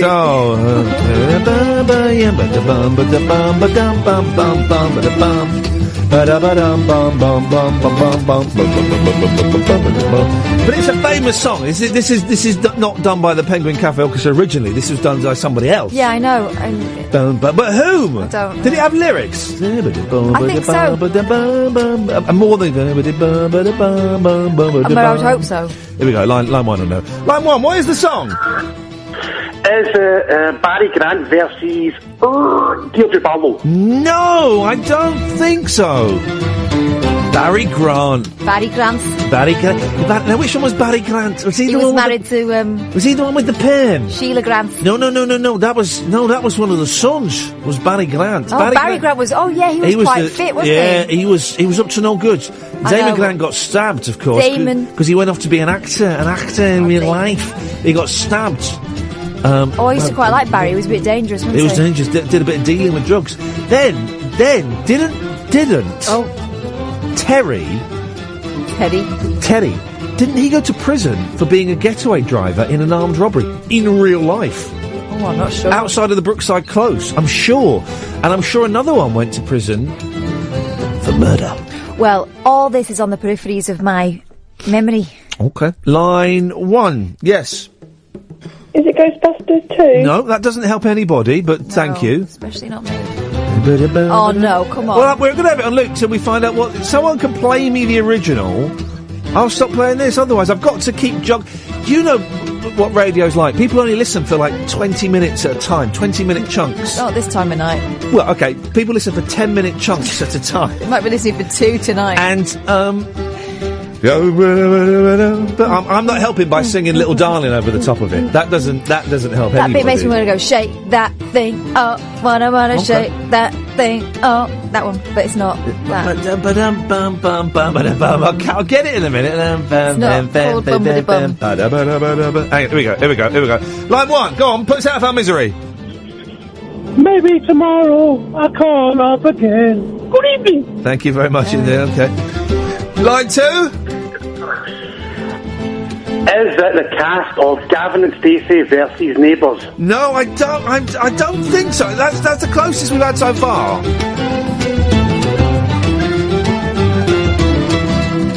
So the song is called Walk Don't Run.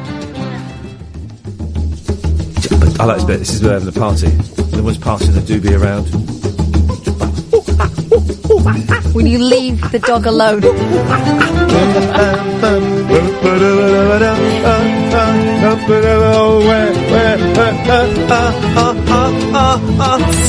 Bongo orgasm. It's a bongo orgasm. A bongo-gasm. A bongasm.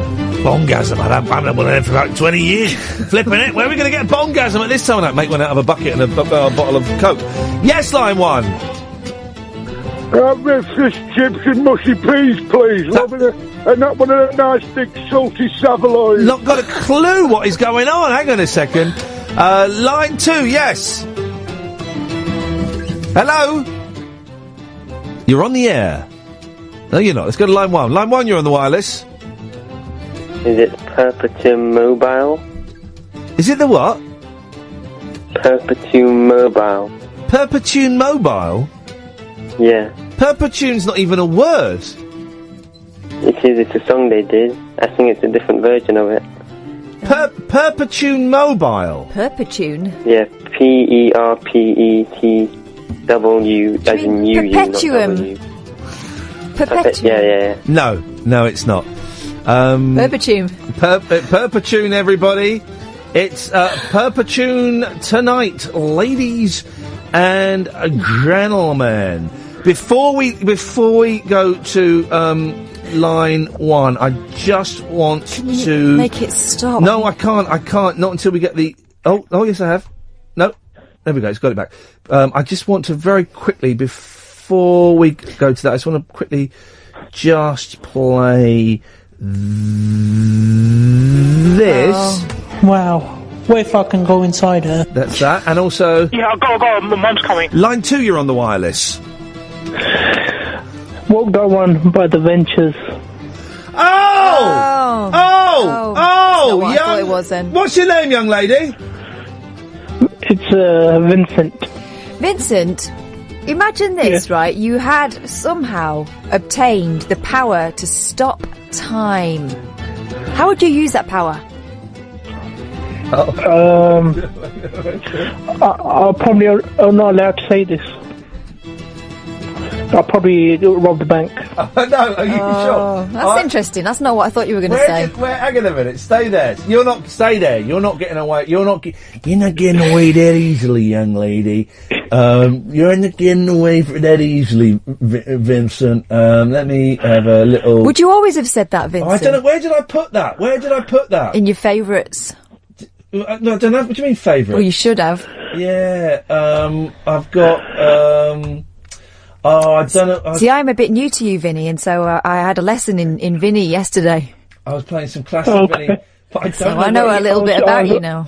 I was a lot younger then. Oh, yeah. Your boot? No, it's not there. I was a teenager. Were you? Do you think you've matured? I was abusing him. Yeah, I'm 28 now. Hang on a minute. I'm gonna be 30 in 2 years. Yeah, that's how it works. That's no, with luck. Is it? Do you know how old I'm going to be in 2 years? I'm really pissed. Whoa. I'm going to be 40 in 2 years. I don't know. I don't know where it is. Hang on a minute. Bad as me. Playing computer games. Hang on a second. Let me. Do you like playing computer games? Do you like tennis? Even I can do a 5-kilometer run. Who would you go for? Yeah, I've got a fantastic racist joke. You fig bat. Shut your face. Put the phone down and switch the radio off. You're really boring. I mean, you're gonna women's clothes. Why don't you have a sex change as well? Wow. I can't find it. Do you remember that girl? No. I can't find it. The clip we were listening to was if you had a what was it? If you had a superpower, stop time. It'd stop time. So and have a look at nipples. Very specific. And so the basic theme of tonight's Saturday night. First port of call. Nipples. Very specific. Yeah, do you recognise this? Here we go. Listen to this. Listen to this.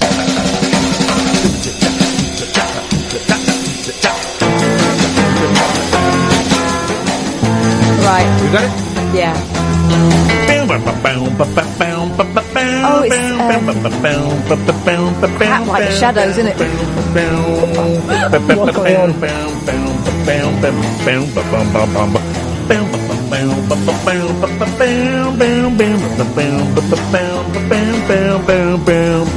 Well done, Vincent. You're through to round 2. Okay. How do you feel about that as a person? Yeah, I'm okay, I suppose. Okay. So round 2. Yeah. What is the song?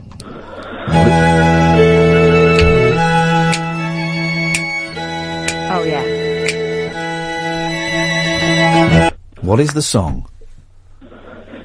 For a chance to be able to stop time and look at nipples. What is the song? Bubbles by Frank McAvenny. I don't think you're trying hard You're enough. not trying hard enough. How badly do you want to see these nipples? Whose nipples? Thanks for calling. It's true, I am a guest. Well done. Oh no, that's not that. 0844 499 1000 is the telephone number. If you want to give us a call, you're more than welcome to. We're just catching up on Twitter. The Shadows did a version of that as well. The Ventures. Okay, thank you. And hello, Tim, who's listening in Hollywood. Doesn't it sound glamorous, Hollywood? You say, Hollywood. Oh, man. Have you ever been to Hollywood, right? It's quite grotty. I mean, it's quite exciting. I went I did some filming in Hollywood for Sky. That's not quite so glamorous.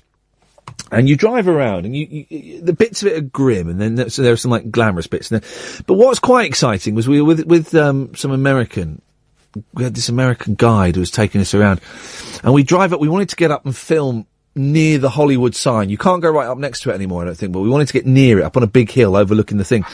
And you drive past, you drive past all these houses, and I remember the guy saying, yeah, and that's where William Shatner lives. And I just remember thinking, flipping it, man. That is awesome. I wonder what this bit of music is. Hang on. Oh, I love having my hard drive back. This is...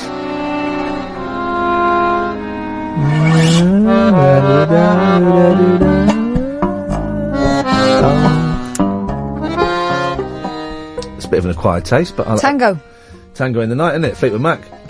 I've got to turn off repeat, otherwise we'll just have this all the time. I don't quite know how repeat. That would be maddening, wouldn't it?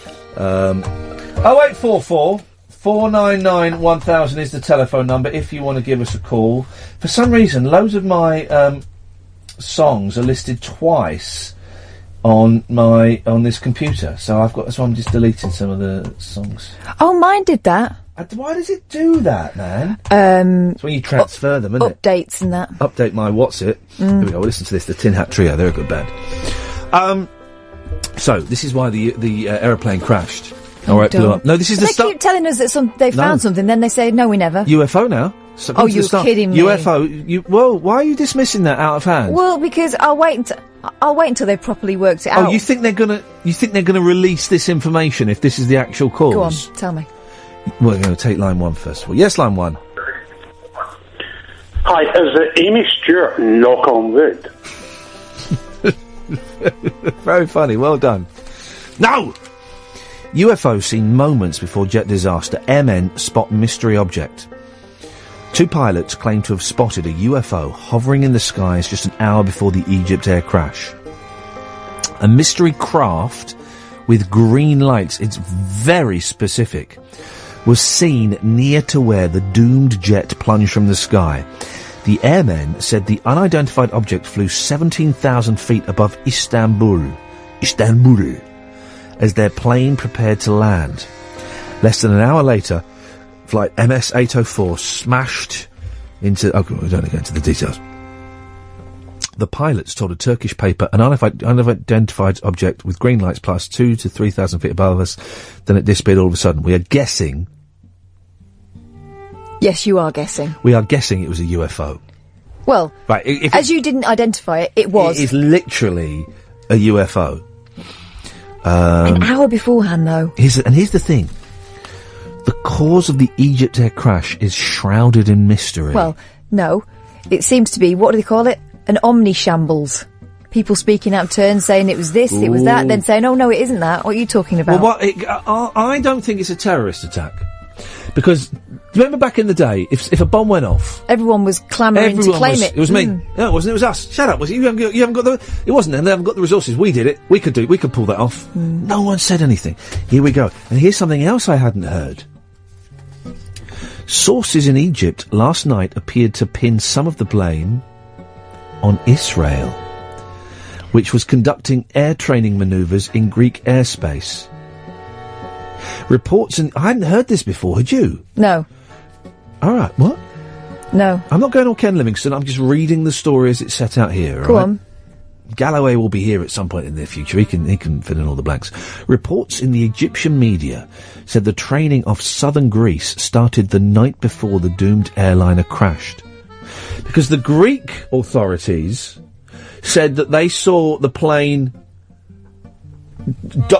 dodge something, tried to dodge something, and then went down. Well, that was the first thing people said, that it was it had made a sharp turn, didn't they? And then I heard that the pilot tried to put the fire out by putting it into a dive. And then it also emerged hardline Muslims had daubed graffiti on the jet 2 years earlier, including the words, "We will bring this plane down." 2 years. It's a little bit. Took them a while, if that's the case. It took them a while, didn't it? Line one, yes? George Galloway. Oh, sorry. Hi, Ian. Hello there, line one. This is nice, this album.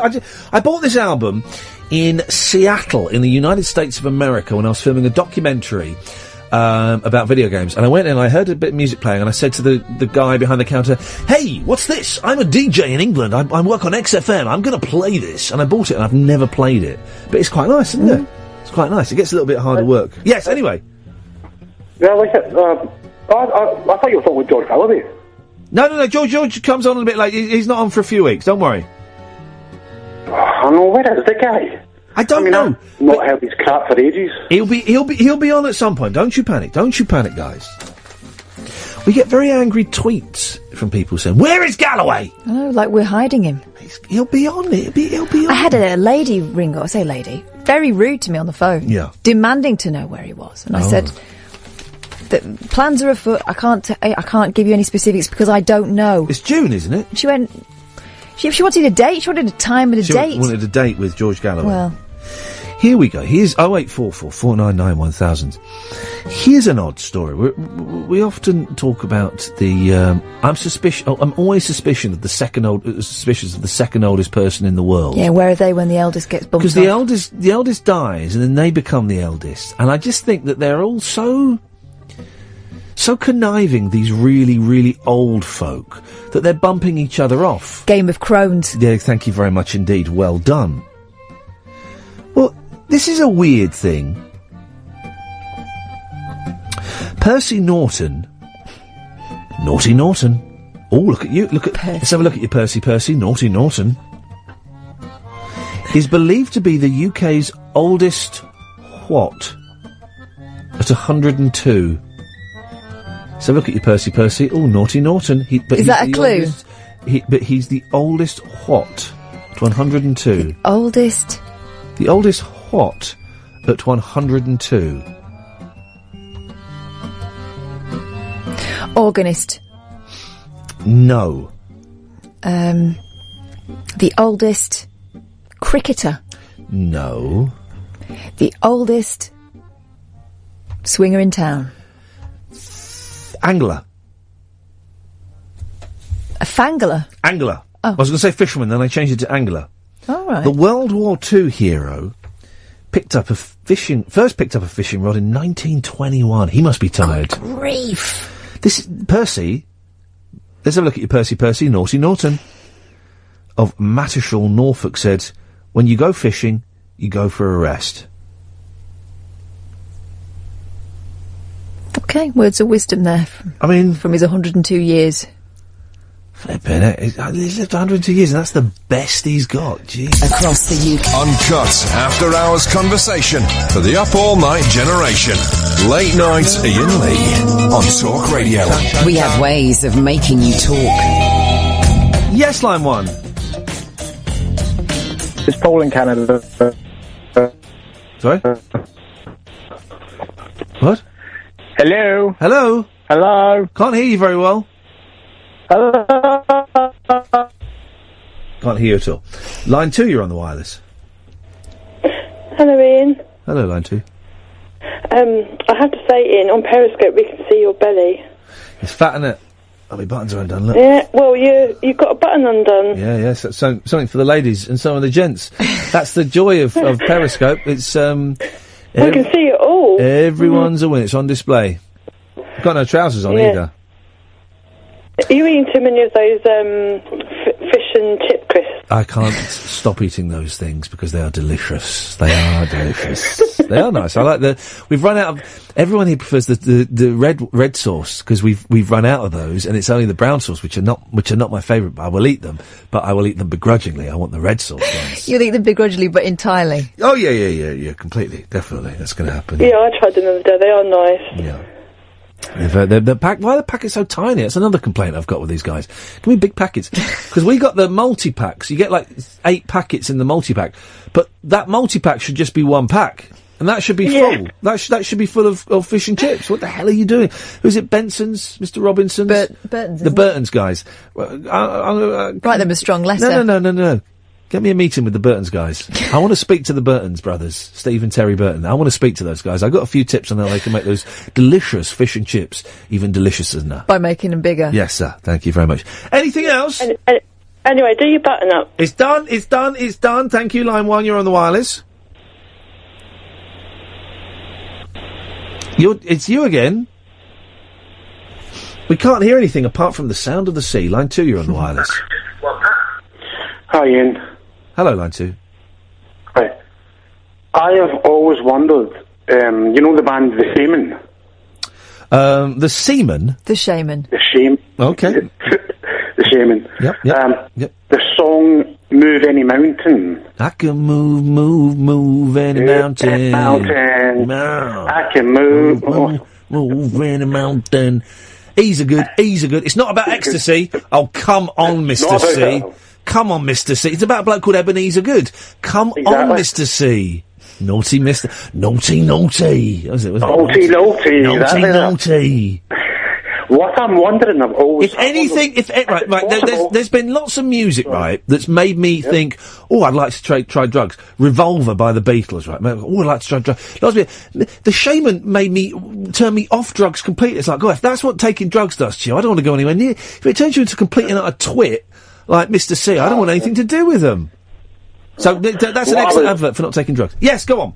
What I was wondering out of it is it in any imagination, is it possible to move any mountain? That is genuine. I mean, we're talking about superhero movies or... Right, well, Superman can lift a mountain. I've seen him do it. Yeah. I've seen him do it, right? That's a fact. No. Yeah, Superman can do it. Superman can carry like a mountain in one hand. It's like, oh, and then he'll just... not possible. Then he'll throw it at someone. But... Can you move a mountain in real life? In one go? Maybe in stages. Well, you could do it in stages. I could do it in stages. If you're like coastal erosion. Well, Muhammad did, that didn't he? That would take hundreds of years if it was in stages. If you were climbing in stages, that would be hundreds of years. Stages every day. Either Muhammad did or his people did, because if he wouldn't go to the mountain, then the mountain would go to Muhammad. Yeah. So the mountain... I'm not sure what happened in that wrangle. No. It's a legal quagmire, really. Yeah. Well, I hope we've cleared things up there. I'm really. Line 1, you're on the wireless. Good morning, and how are you, Mr. Lee? Oh, someone's drunk. I'm not drunk. It's Mr. C from The Shaman. This is what it sounds like, guys. Don't do drugs in the 90s. You'll end up sounding like Mr. C from The Shaman. What's this business with Periscope? What have I got to do? Don't forget, I'm an old man and only just learned to switch the light on. Have you got a computer? I have, yes. Have you got it in front of you? I've got it looking at it right now. Right. Are you on the internet? Yes. Type in www. Yes. Have you done that? No. Do it then. I'll write it down, don't worry. Well, all right. www. Periscope. Dot. TV. TV as in television. TV. // Iain Lee. IAINLEE. No, just spell it. All right, buddy, calm down. Bit of a cob on. I know time's running out for you, but no need to be so rude. No, I know how to spell it, dear boy. Don't worry. Okay, and then you can watch the show. Right. And you see my belly. Very well. But find out if you got your belly button showing. I might get mine out. Nice, put his away. Hello, Katherine. Hello, Dennis. Goodbye, Dennis. That's a whole new world he's just unleashed. I was asked to go on Celebrity Stars in Their Eyes.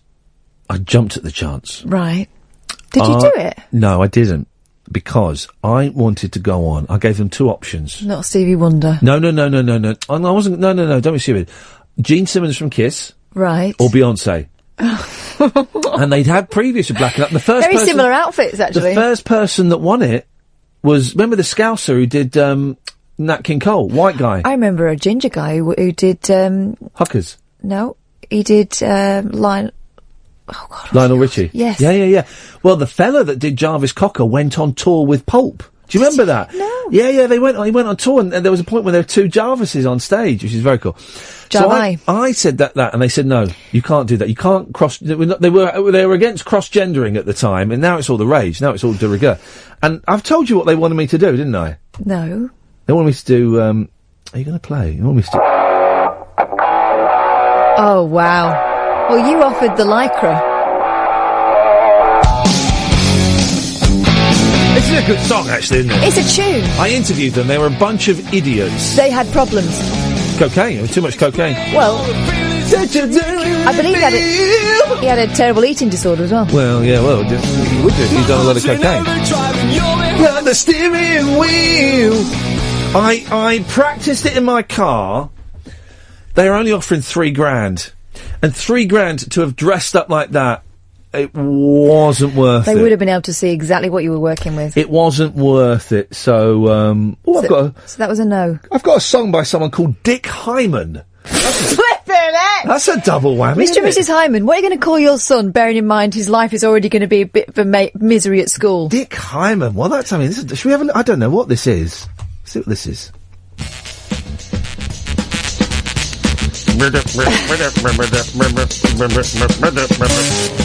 Blimey. Something tells me you hadn't listened to this before you bought it. No.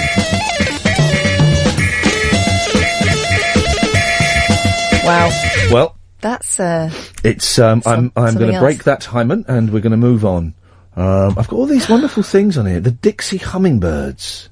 What's I don't know what any of this stuff is. Things fall apart. Especially all the neat order of rules and laws. That might have swearing in. Some things I've got swearing in. Don't know what. You astound me. DJ. Oh, here we go.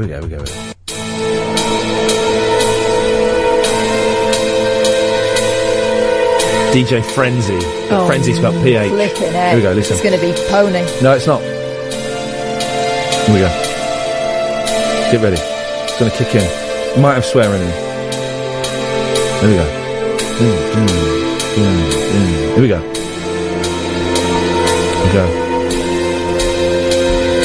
Never actually heard this, but it's going to kick in a minute. It's not. It will kick in. This is it. Here we go. Oh, blimey.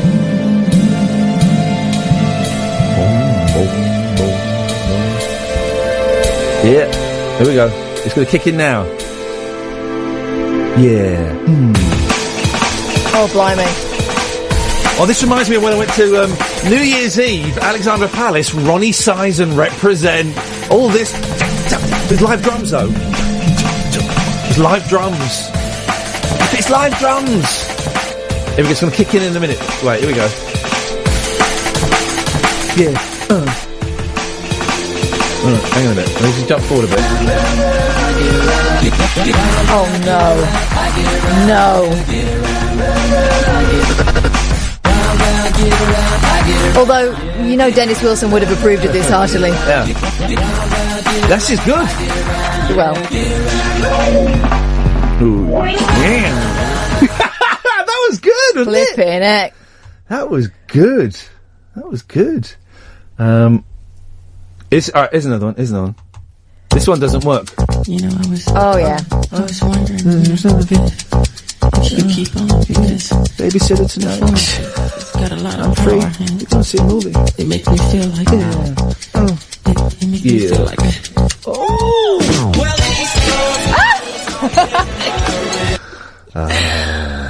Life. I did not see that coming. Life. I haven't got which is probably for the best.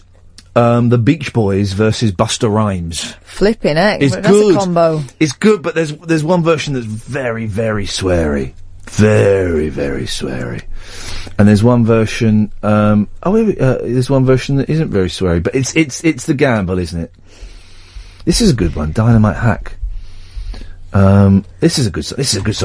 Yeah. Woke up quick at about noon. Do you know this song? That I had to be in Compton soon. I gotta get drunk before the day begins. Before my mother starts. We've got a phone call one. I'll keep playing. My friends about to go and damn near went blind. Oh, there might be swears in that. Well. A lot of swears in music, isn't there? Really. Your music? Yeah. Let me play. Have you got sweary playlist? Well, I mean, they're all. I'm an adult.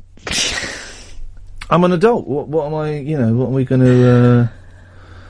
We're going to end on that. So I'm going to do some back counting. Oh, here we go. It's going to do some back counting. So it's going to end at 20. 55-20. 55-20. Okay. And that back counting, I mean, is there a fade on it? No, I guarantee that is going to work. The fade always gets you. No, mate. No. Okay, well, look, I've got faith in you. Let's see if I've back counted it perfectly. It's an easy one. There we go. We'll have that. We're going to end on that. 55-20. 50. Yeah. I've accounted for a fade, so we should just make it. If you make it, does Vinny win his time travel powers? No, there'll be... Because that's going to cause all kinds of friction. Yeah, very, very quickly. Very quickly. So they made some new shower gel for blokes. Oh, no, not that minty stuff again. No, it smells of smoky bacon. Wow! It's by a company called Wingman, of course. Shower time fry-up smell. Bacon was one of the top choices along with baked beans and petrol. Women love that. Yeah. A man that smells of old meat. Stop, because I've got back count. Now. Here we go, banana bunch! Oh, you can have one in the morning, or have one in the night. Share some with your best friend, that'll make you feel alright. Bananas are so healthy, bananas are so fine. B is for banana, Costa Rica to Savannah, Ecuador to Montana, from Latin America to your hometown. Sweet to your taste, a smile on your face, it's a great way to start your 5-a-day. B is for banana. I'm loaded with all the good stuff, like fiber and vitamin C, a big yellow bunch of potassium, and I give you lots of energy. Bananas are delicious, bananas are so easy to eat. B is for banana, Costa Rica to Savannah, Ecuador to Montana, from Latin America to your hometown. Sweet to your taste, a smile on your face, it's a great way to start your 5-a-day. B is for banana. Here we go, guys. I'm the perfect snack for your backpack. Banana, go banana. Just peel the peel away. Banana peel every day. Makes you feel good when you work or you play. I'm your favorite, make no mistake. B is for banana, Costa Rica to Savannah, Ecuador to Montana, from Latin America to your hometown. Sweet to your taste, a smile on your face, it's a great way to start your 5-a-day. B is for banana. Oh yeah.